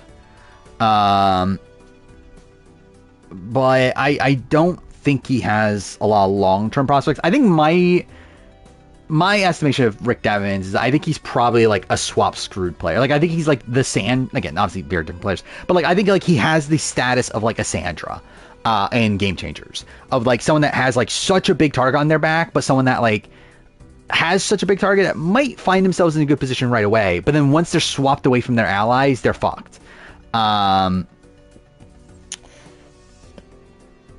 So yeah, I think he's at the bottom. I think it's like above or below Christian. But yeah, I think the thing is like I have more faith in Rick Devens to win out, right? And if Rick Devens gets to the end, he very likely is winning. So that is definitely something to take into account as well. But again, I just feel like his target is so big. But yeah, I think above Christian is right. I think once we get to Colby, I don't think I could. Yeah, I don't think I can go above Colby. Just because I do think he has like such a big target on his back. Then I think rest are New Era, right? Yeah. Jonathan. Jonathan's tough too. Like Jonathan. Like the thing is, like, no one's targeting Jonathan, right? Jonathan, like, probably making it deep very easily. I don't see anyone going for him. Can he win? Don't know. I think people sleep on Jonathan as a player in the grand scheme of things, though. Like, I think a lot of people look at Jonathan as someone that's, like, not going to have any strategy to him. I don't think that's the case.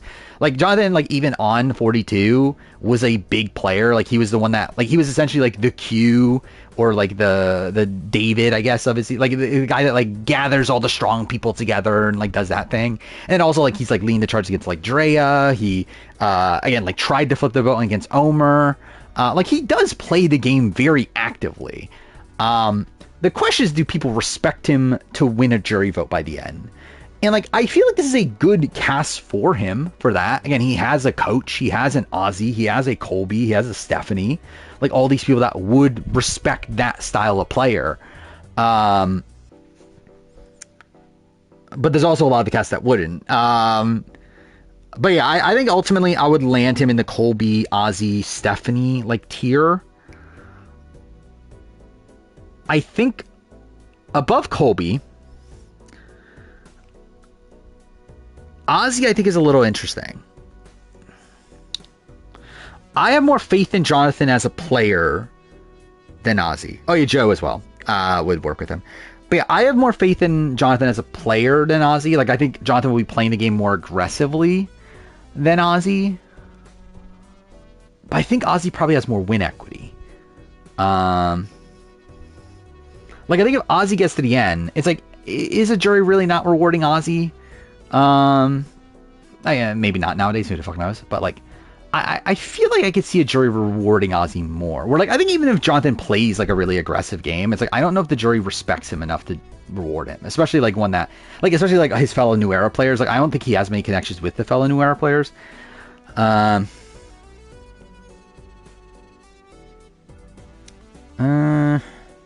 I think I'll go. Yeah, I think I'll still go above Ozzy, though. I do think he will be playing the game for himself more than Ozzy. For what that's worth. Who's next? Emily? Yeah, Emily. Emily's towards the bottom. I don't think Emily... I don't know. Actually, Emily is high variance. Like, Emily definitely is... Like, she either flames out right away, or she finds herself in a group and probably has a deep run.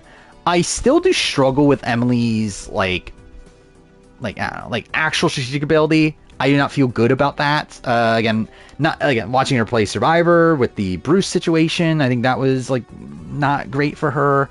And then I think also watching her play other games, it's just like I just don't think it's all there strategically. Like, she's a very strategic player in the sense that she thinks about the game very strategically. I don't think she comes to the right decisions ultimately in that spot, though. So I think it's tough. Yeah, I think it's just, there's a lot of flame out potential, but like and this is the thing that's throwing me off, is I feel like Jenna, like I think she's another one that is in this like kind of like Jenna sort of mold. Yeah, I'm putting Jenna so high. But to be fair, I see more flame out potential from Emily. Like I think Emily's literally like first or second boot coded. But if she's not, then I think she makes it deep.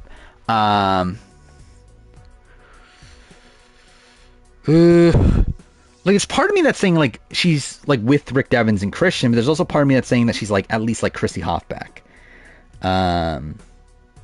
Yeah, actually, I could see her calling out the bros right away and not putting her in a bad spot, too, right?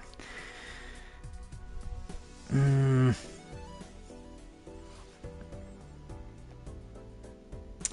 don't know. Again, I feel like there is that upside, though.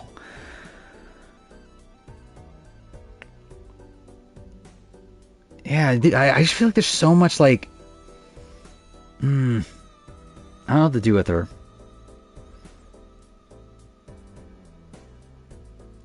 Because I do see that for sure, that she's going to clash with, like, the Colby, Stephanie, Ozzy, Jonathan, like, sort of grouping.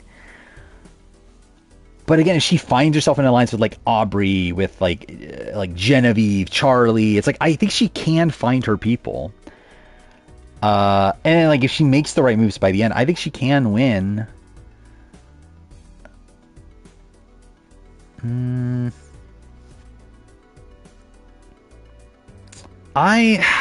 I really don't know. I don't know what to do with Emily. I think my gut says Chrissy Hoffbeck above Rick Devens and Christian. Because I really do see that, like, end game potential for her. But it's just the question, does she get there? Which, again, is not great. Am I slowly leading myself to think it's a good cast? I don't think it's a bad cast. I never did. I think no matter what, I would have been fine with this cast. I mean, I guess not no matter what, but like I think like knowing the caliber of people we were getting, I think no matter what, I would have been fine with it. Yeah, would I pick Jonathan? No. Would I pick Charlie? No. Would I pick Ozzy? Definitely no. But like, it could have been worse. It could have been a lot worse. And again, I'll make a video on what it could have been. But anyway, where am I at now? We are at D. Oof. The winner thing makes it tough with D, because I think outside of that, I would feel pretty good about D on this season. But being a former winner, I think it is gonna, like, at least, like, I mentioned before that I don't think we're in a world, well, it's very, with Jenna Lewis, you never know. But like, before Jenna Lewis was on the cast, I don't think we're in a world where people get specifically targeted because they are a winner. But I do think people are gonna have, like, an increased, like, I don't know, like, I think there's gonna be more eyes on D because she is a winner. So, yeah, I think that makes it tough to land her, because, like, I think without that notion, she might be number one, at least top three. I think she'd be in, like, the Mike White, Angelina sort of mold. Like, I think she's a very well-rounded player. I do also have, like, issues with strategic decision-making at points, but also she's still, like, at least has that killer instinct to make the moves necessary to, like, undercut her number one ally and like have a lot of respect from the jury. Even though, again, like, her, like, not wanting to cut Julie at Final 5 was really fucking stupid.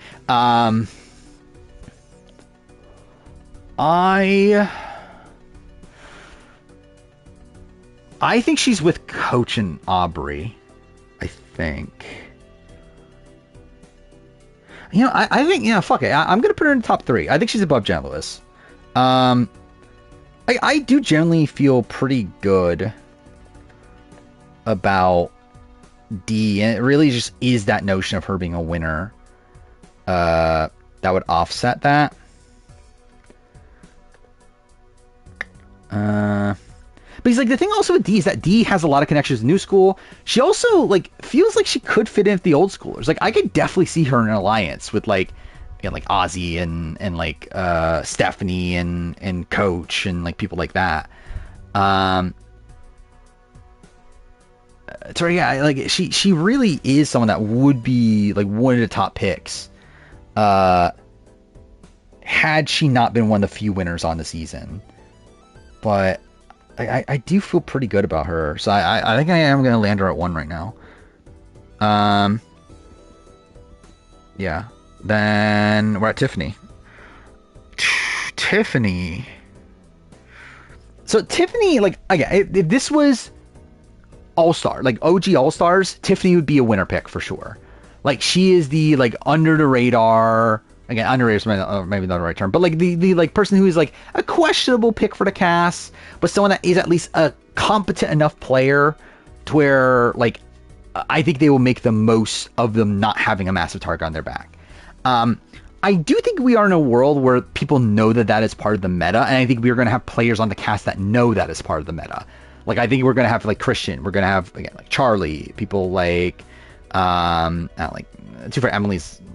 Like, I think we'll know that, but I don't know if she'll target her. But either way, like, I think we are at this point where, like, I think people are going to know that the big threats need to come together and then take out the, like, lesser threats. And I think Tiffany is obviously, like, one of the lesser threats. And I think that's not ideal for Tiffany. But, again, she still is a competent enough player to where I think she is looking pretty good still. I think... So, like, I think right away, just, like, instantly, I think she's above Jenna Lewis. I think that's easy. Her versus Angelina and Mike White. I think I have her... Is Angelina too low? Like, I think, obviously, the issue with Angelina is that she's Angelina. Yeah, I think I am gonna... Okay, I think I'm gonna move Angelina above Mike White. And I think I'm gonna put Tiffany above Angelina below D. Things I don't know if Tiffany views herself... I don't think she does either. Yeah, I mean, I think Tiffany can work all sides, realistically. I think she can. Like, I think she's like D in that sense, though. Like, I could see her working with the old school people. I could see her working with the new school people. And she also has a lot of connections to new school people. Mind you, she also has, like, a rocky relationship with Q. So I don't think that's going to work out well for her. Like, I think Q will probably target her early on. I think they'll probably, like, try to work together, but it just won't work. But anyway, I think she's in the same mold as D. I think I have them as the top 2 right now. She struggled to have win equity. I don't know if she does. Like I feel like Tiffany is like an active enough player and like a very like affable social presence to where like I don't think she's gonna struggle too much. Because of how much she's like typically liked. Like if she was like a Chrissy or like a Jenna where like people don't typically like her, I do think she would struggle with that, with her also being like a lesser name coming into the season. But I do think like with the notion that like people do genuinely like her most of the time, I think she should be fine. I think. Who's next? Q. Is Q last? I think is the question. He's definitely at the bottom, like towards the bottom. I do not have faith in Q to win this season at all. I think he will flame out. I think he'll play very aggressively. I don't think he'll. Yeah, I don't think he's poised well. That being said, I think he will be better situated right away than Rick Devens or Christian. Where I think Rick Devens and Christian, their only hope is being like essentially dragged as shields. I think Q has more like inherent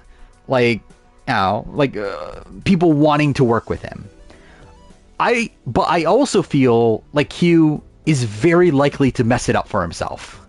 Where I see Q right away fitting in. He's the Like in the old school alliance, I could see Q right away fitting into that group and then completely blowing up his spot with that group. The thing is, though, he is like well enough connected, right? Like I believe he goes to a lot of events. I'm sure he knows a lot of these people pretty well. But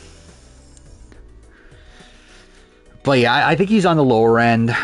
I think he is in the same tier as like Rick and Christian. I think he's at the bottom. I just don't have faith in him winning. Like, even if he gets the end, I don't know if they're voting for Q to win on this season. Oh yeah, he is pre-gaming hard. I think like the people that I think are pre-gaming hard, I think Q, I think Chrissy, who else? Angelina seemed to be pre-gaming a bit, right?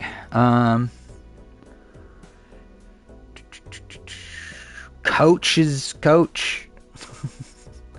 I mean, Jenna, just in general, you would assume would be pre-gaming. Well, yeah, she followed like Charlie, like right after we found her, right? After we found out that she was on the cast. So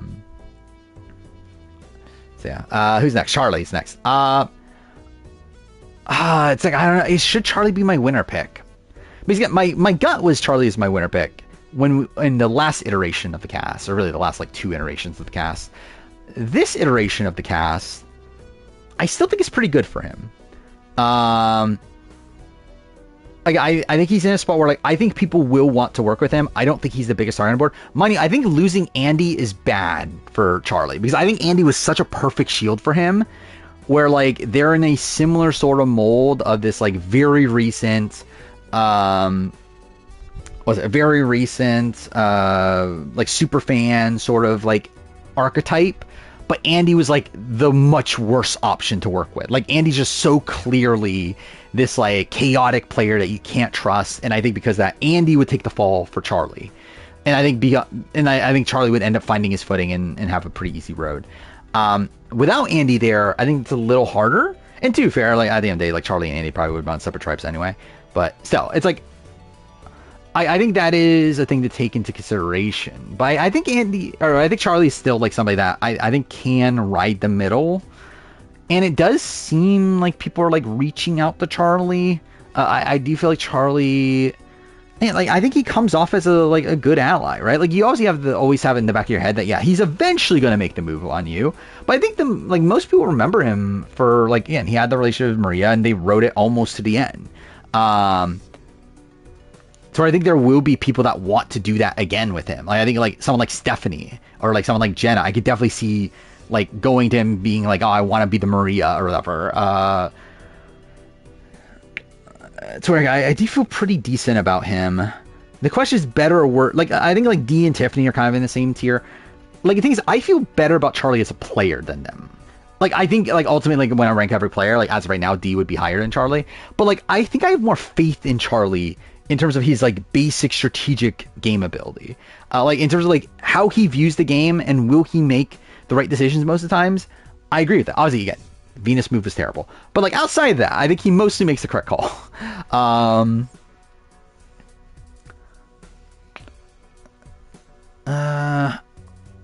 I think my gut still says 1. I think he is still one of my top picks. So yeah. Genevieve.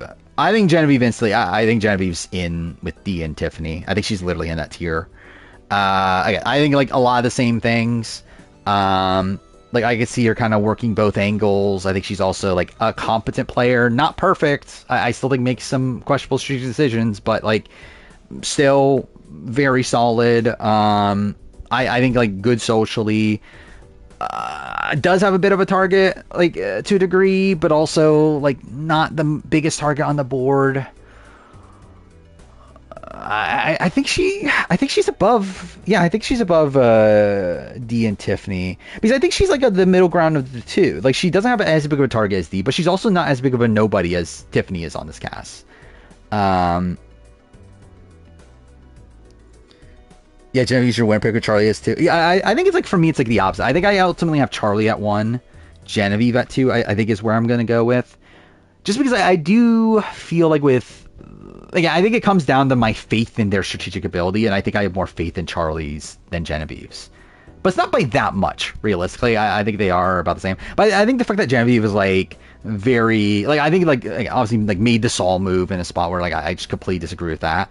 And like that was such like a proactive thing. Where like with Charlie and the Venus thing, even though I think that was a bad move, it's still not a move that like puts him on the bottom. Like he still remains on the top. It's just a pick. Like it's essentially just him picking which person he rides with after that. Where like I feel like with Genevieve, like her making the Saul move just blows up her game, and I feel like that's like a much worse situation to be. Like I feel like that's a worse type of decision to make. So yeah, I think I'll put Genevieve 2 to Charlie, and then we got the 48 people. So Camilla, I don't feel great about Camilla. My gut instinct is I think she's kind of like Emily. I think she's either going to be alongside like Chrissy Hopbeck, as like, and to be fair, it's like a different sort of thing, but like, I think essentially she is like Emily though. Like I think high variance could be one of the first few boots of the season or could run the game. I think there's like not much in between. I think it's like either does very well or is one of the first few boots. But I think she also has like a much bigger target on her back than Emily. Where like Emily, I actually don't think has that much of a target on back. I think Emily's just Emily though, and I think she'll probably create one for herself. Camilla, I think just naturally has one. Like, and she's coming off of the last season, being looked at as a big player. Literally gets shown in the finale as a player that would have won if she got to the end. I don't think it's looking great for her. But again, if she does make it, like if she does find her footing in the game, I feel like she's like in a good position at that point. I think I'm gonna land her with Emily. Above or below? Yeah, maybe above. Because like I think with like Camilla, I think the difference for me is I think Emily is more likely to fuck it up for herself. Where I feel like Camilla, I have more faith in like actually like knowing what she's doing and not. Actually, with this in mind, is Chrissy in the right spot? I feel like Chrissy maybe. I think I should either move Chrissy. Like I think Chrissy should be above. Whatever. I'll talk about when we finalize the list. Anyway, yeah, Camilla, I think above Emily. Joe. Okay. So I think my gut instinct is I think Joe. Okay, I think the more I think about it, I think Jenna needs to move down. I think is something. But either way, I think Joe is around where Aubrey and Coach are, which is like not at the top, but like a step below that. Like I think around the 5, 6, or like 6, 7, 8 sort of mold. Because I think there's a lot of upside. There's also downside in the sense that I don't think he can. I think it's tough to see him winning a jury vote if he plays the exact same way. Will he improve upon that? We'll have to see. But also, I don't think anyone's targeting him. And I feel like he's like affable enough to where I can kind of see him fitting in with most people. Where like through Express, as much as it seemed like Joe was a GOAT, it does seem like most people liked Joe on the island. Like it really wasn't until after they got voted out, or once they were on their way out, that they like kind of like turned a bit on Joe. To where like, and like it feels like that is like such an integral part of like how Joe plays the game, is that he focuses so much on like cultivating these like one-on-one bonds. And I do see him, like I do see him fitting in with his cast. Like I think most of these people, I see him genuinely building a good bond with. I think the only person, especially with the people I have like top of my list, I don't see him really being able to do that with, is probably like Mike White. Like I don't know if Mike White and Joe are two people I see really clicking, but like outside that, I'm like, I guess like him and Camilla never seem to be like particularly close. But I do think this is a pretty good cast for him, and I don't think he has much of a target on his back. But I think the question is that has he learned since last time? Emily, I can see Emily actually, but also I don't know if Emily will have the power to do so early on at least. Unless, too far, there is a world where Joe is an early boot, and that is a world if he's on a tribe filled with the like bigger gamers, and they just want to instantly shut down this like honesty, loyalty style of game.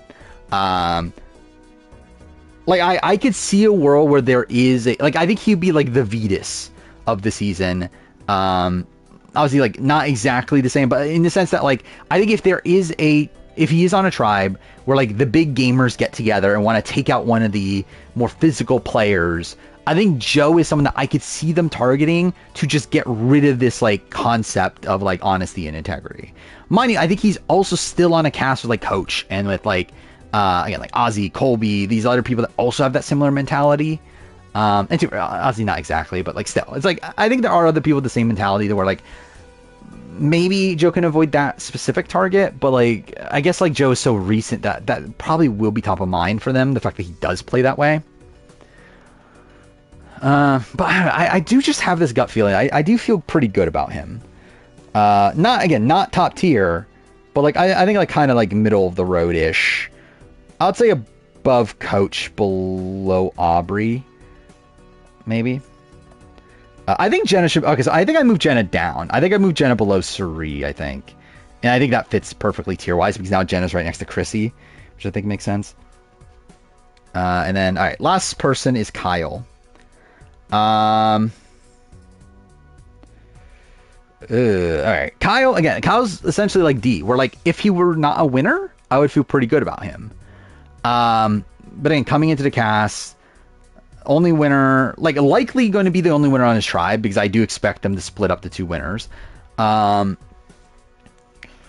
don't think he'll be targeted early on, but I don't know if he. I think it depends on who he's with because I mean, actually, too far, he's probably going to be. No, actually, no, he's not going to be with Joe, right? More than likely, it'll be Camilla and Joe on one tribe, Kyle on his own.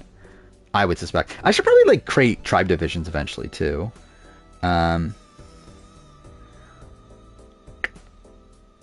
Kyle's too passive. Maybe. I don't know. Like I think the thing about Kyle, in retrospect, is that he was right to be passive in that spot. Because like ultimately he had the right read on the jury that he does beat Joe and Eva, which supposedly a big reason for that. But a lot of the reason why Joe and Eva were goats and they were being kind of carried as goats is because at Tribal, like the jury would be like making faces whenever like Joe and Eva talked, to where like it made it clear to like Shaheen, Camilla, and Kyle that like yeah, Joe and Eva are like massive goats. Like we do not need to be worrying about them. But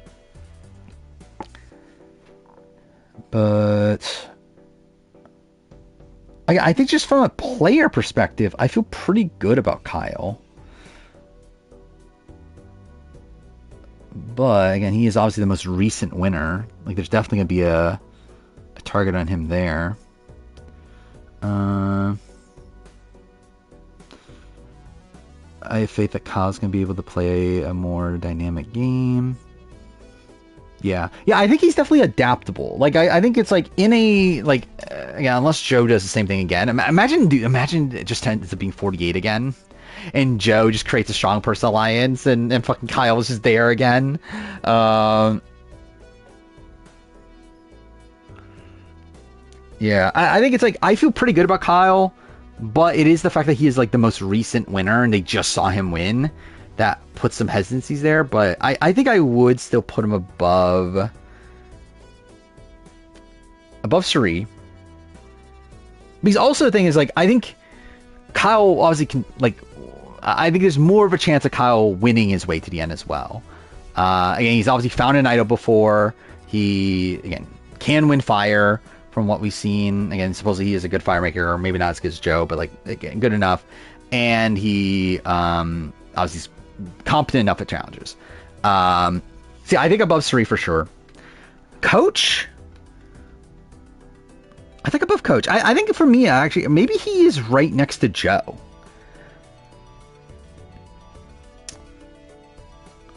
Actually, the more I think about it, should Aubrey be lower? Or should Aubrey be higher? Should Aubrey be above Mike White?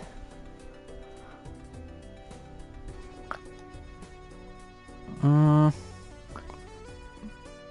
I think the more I think about it, no, I think I stick with that. Actually, I don't know. No, actually, no. I think I'll put Aubrey above Mike White. And I think I'll put Kyle below the both of them. But above Joe, I think. Yeah, I think above Joe. Okay.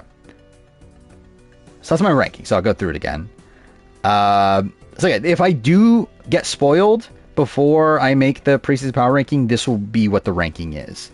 What if Kyle is like Ethan and All-Stars? Again, there's a shot of that for sure. Yeah, I could definitely see that for sure. Is that, like, especially if he's on with Jen Lewis. I could see him having like a somewhat deep run, but like his like winner, like the threat level, like his overall threat level, like catches up to him. But yeah, so I do have Charlie 1, Genevieve 2. I think I stand by that. And that was kind of my gut coming into this. And I think, yeah, I think it still makes sense.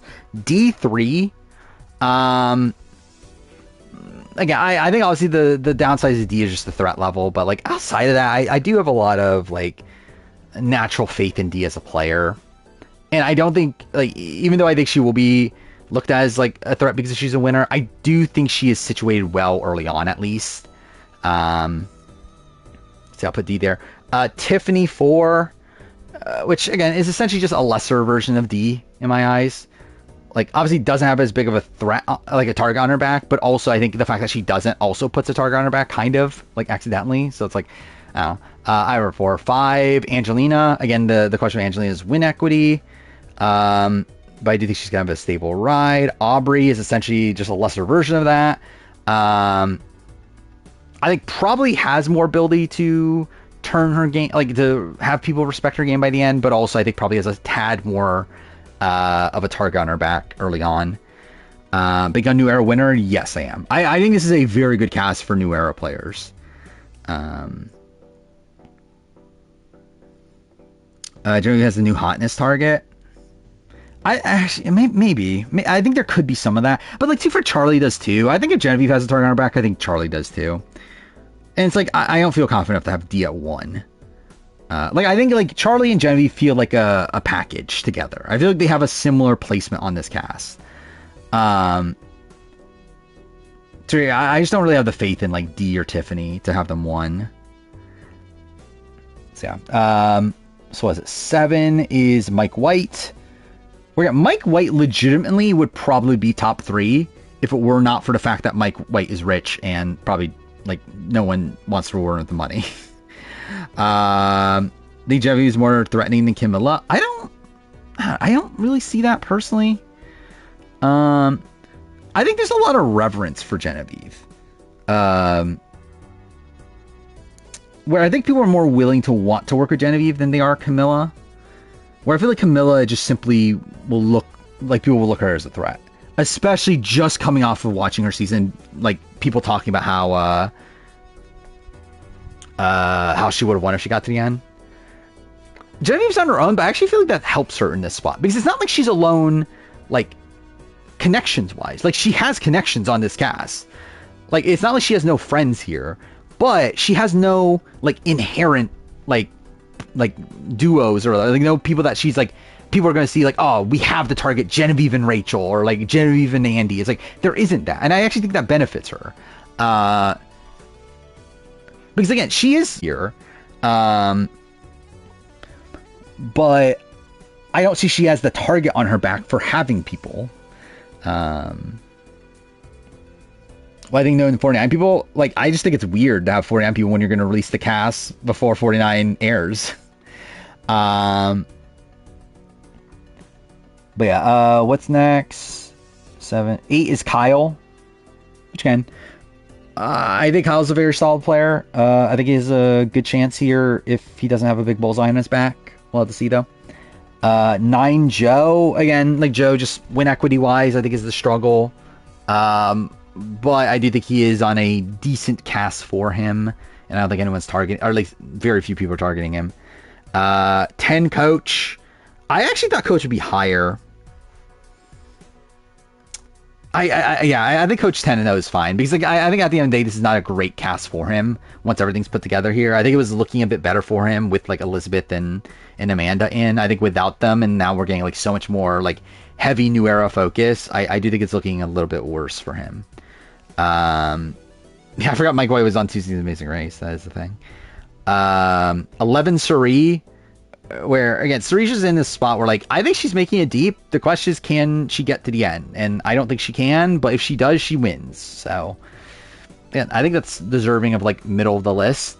12 Jenna. I'm surprised she fell that far, but I think it's fair though. Again, I just think so much flame out potential, but also could play a dynamic game towards the end that would win.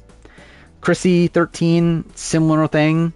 I probably have less faith in Chrissy socially. And again, I think that point is a good one of like that Chrissy was this way like recently, like within the last like 7-8 years. Jenna we haven't seen in like 20 something. So for all we know, Jenna is like a different person. Chrissy literally is still that person.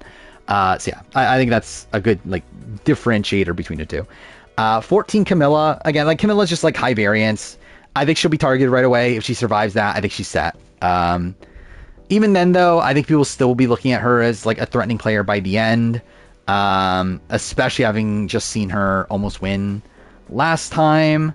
So I think it is like the very, like it's the big high variance there that I think, yeah. And I think also the fact that I don't have faith in her to win her way to the end.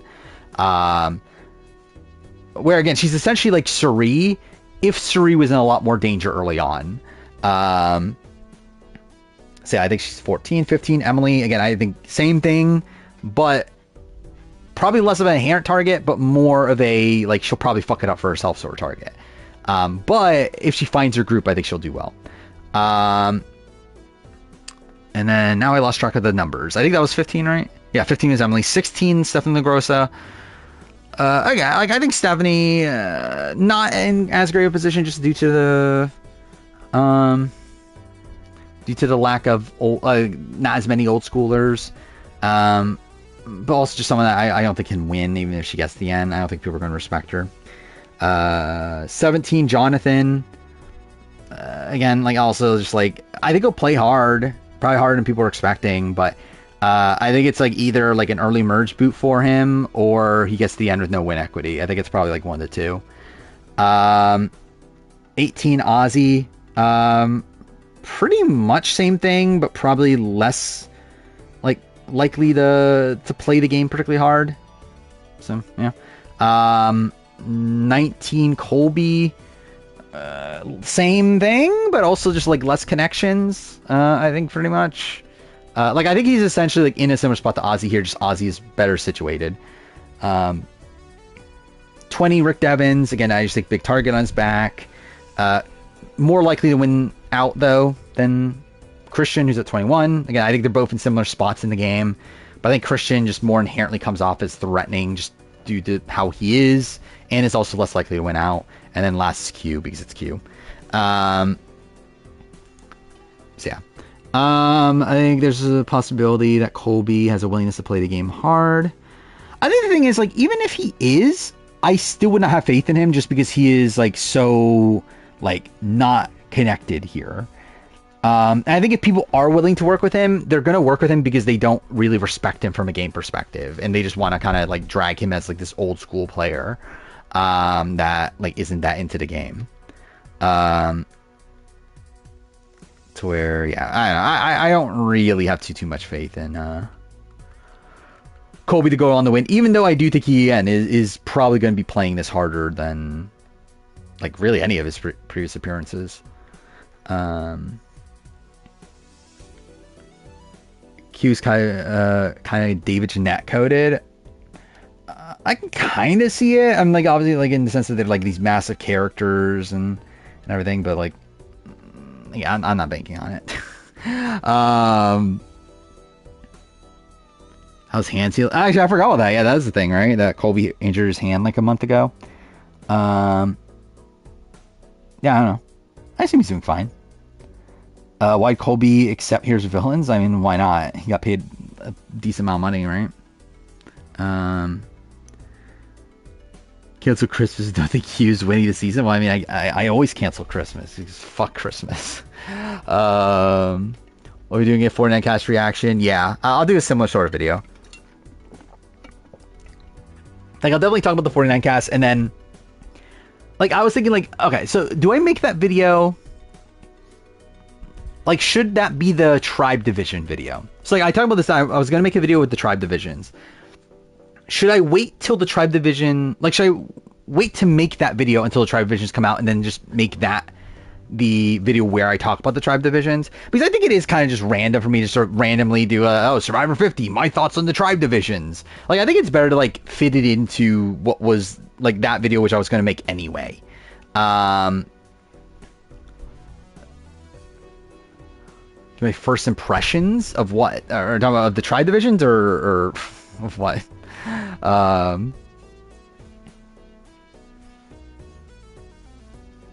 What goes in tribe division? Like, I mean, in terms of, like, I think I'll have to be talking about, like, the connections, who I think is going to work with who.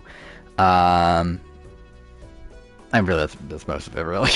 Which is why I'm saying that, like, I don't know if it needs, like, its own individual video and that's it. Where I think it could work a bit better into the other video, the 4950 video. Because every year I do, like, the one, like, update video during the preseason, or, like, I guess, like, during the summer, essentially. Where, like, I'm still gonna be doing that for 49. But obviously with 50, it's like I'm gonna be talking about most of the things already by that point. So it's like, I think, like, that might be the video to talk about tribe divisions, instead of, like, doing it on its own. When I'm ranking videos, I don't care, to be honest. I really don't care about the 49 cast. Amanda, I would have probably landed her around where Aubrey is, I think. Maybe a little, like, I think below Aubrey. Well, too far, Aubrey wouldn't have been there, I guess. But I think I would have had similar thoughts to Aubrey, where, like, I'm like, there's a chance she's, like, apt for the modern game, but I really don't know. But also, I don't think anyone's targeting her, which, to be fair, is better than Aubrey, I guess, in that sense. But also, she's less like, I think she's, like, not... Yeah, she's just less connected than Aubrey, I think, would be. And to be fair, I don't think Aubrey's necessarily connected. I think it's more so just, like, I think more people are, like, aware of Aubrey on Modern Survivor than they are of Amanda Kimmel. And then Natalie Bolton, I really don't know where I would rank her. I really just don't know much about where Natalie Bolton currently is in, like, the Survivor sphere, which, to be fair, is probably a, like, I don't know, maybe a good thing for her.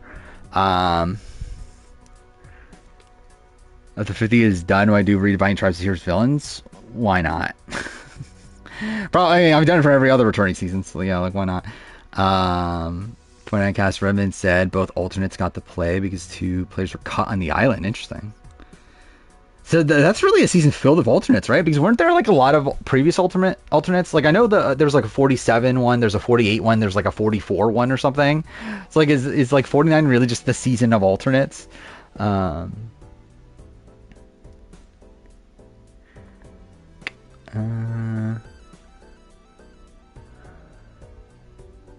see. Con the Island's brutal.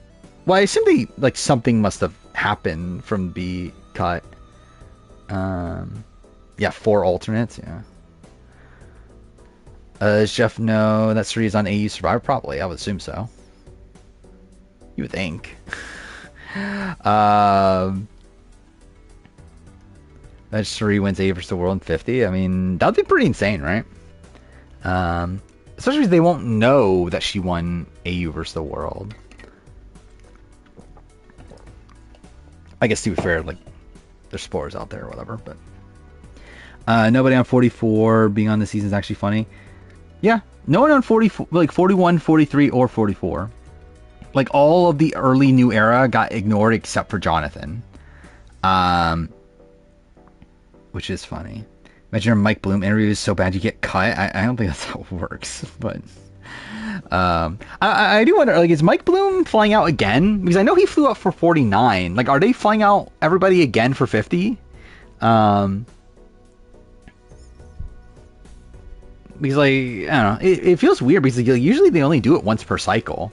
Because the way they've been doing it recently is that I know like Mike and like all the other press have been flying out for the even number season, and then for odd number seasons they do the interviews over like Zoom or whatever. Like at least since 45, like the 45-46 cycle. So I don't know, it would be a bit weird if they flew out twice for this cycle. But it also feels weird for you to like not do it for 50. Especially because then you're going to reveal the cast anyway, like beforehand. But I guess if you're like, are they? No, actually, no. They're only going to be there for one day. I was going to say, like, could they do that at LA? But no, it's only one day. They're not going to be able to do that in LA. I don't know. As I said, the even number seasons are in person. The odd number seasons are, like over Zoom or whatever. Yeah, like you would think there's gonna be a lot of press for 50, right? Because like you would think they would want to like really hype it up even more by like having all these like different news outlets talking about it. But it does feel weird that they flew him out for 49 also. A very good part about Mike White playing New Era game and having to deal with all the BS gimmicks may lead to him. Oh, you mean from Jeff's perspective? Yeah, imagine Mike White gets screwed over by Yahtzee. That'll be funny, right? Then Jeff will like, oh my god, we have to give players choice when they go on journeys. And we can't have someone like Mike White being screwed over in the game like that. Mike Devon's rivalry, imagine. Actually, there might be a rivalry because it's Mike White costs Rick Devens a job. If it wasn't for Mike White, Rick Devens would have been the fire token dealer. Yeah, it's like, yeah, he took his spot away. That'd be funny that ever gets mentioned. There's no way it's getting mentioned on the show, right? Remember Winners at War? Had that annoying person that started every video saying season 40? What is that? Like, are we talking about the press? Because I actually don't remember. Seems to be heavily spoiled. Like placements? Yes, it will be. I can assure you it will be. Like, it happens every time.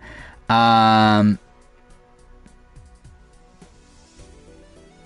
White, when Tribes eliminate Ghost Island. I mean, it's funny because, like, I'm sure Jeff already thinks it's a bad... Like, I'm sure he already recognizes the flaws in that format, right? Because like, again, if they like the format, I think they just would have done it.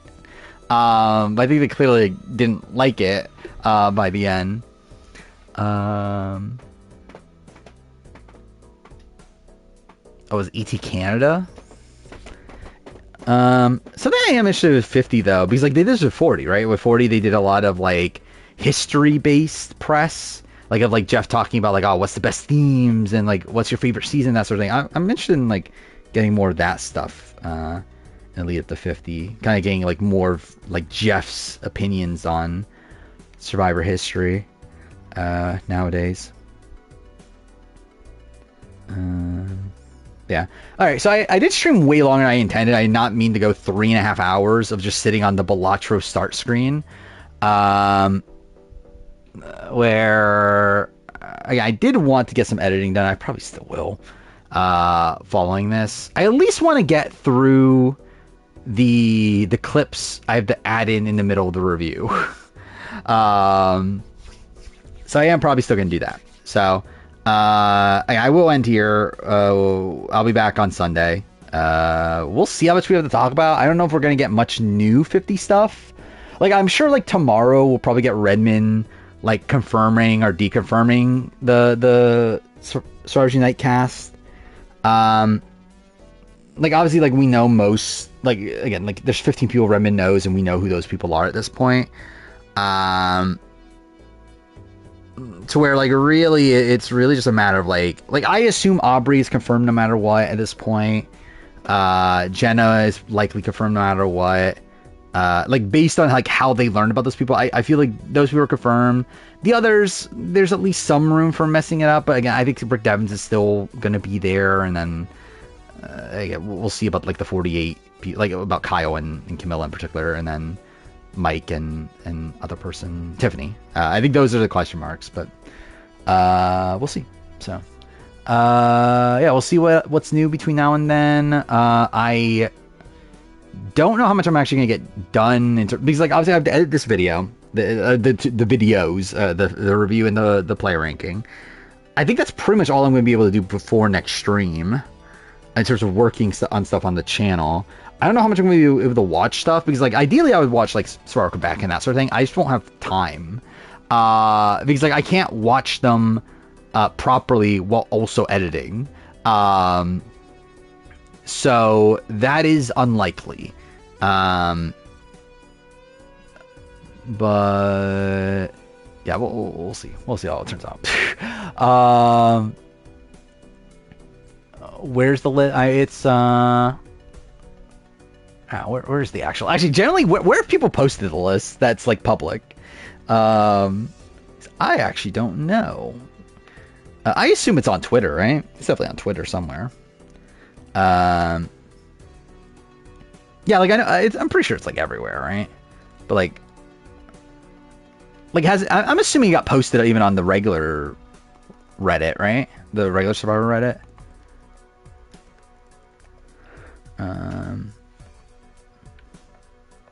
Let's see. Did it? I'm shocked is it not? Like I assumed it would have been like, oh, there we go, I found it.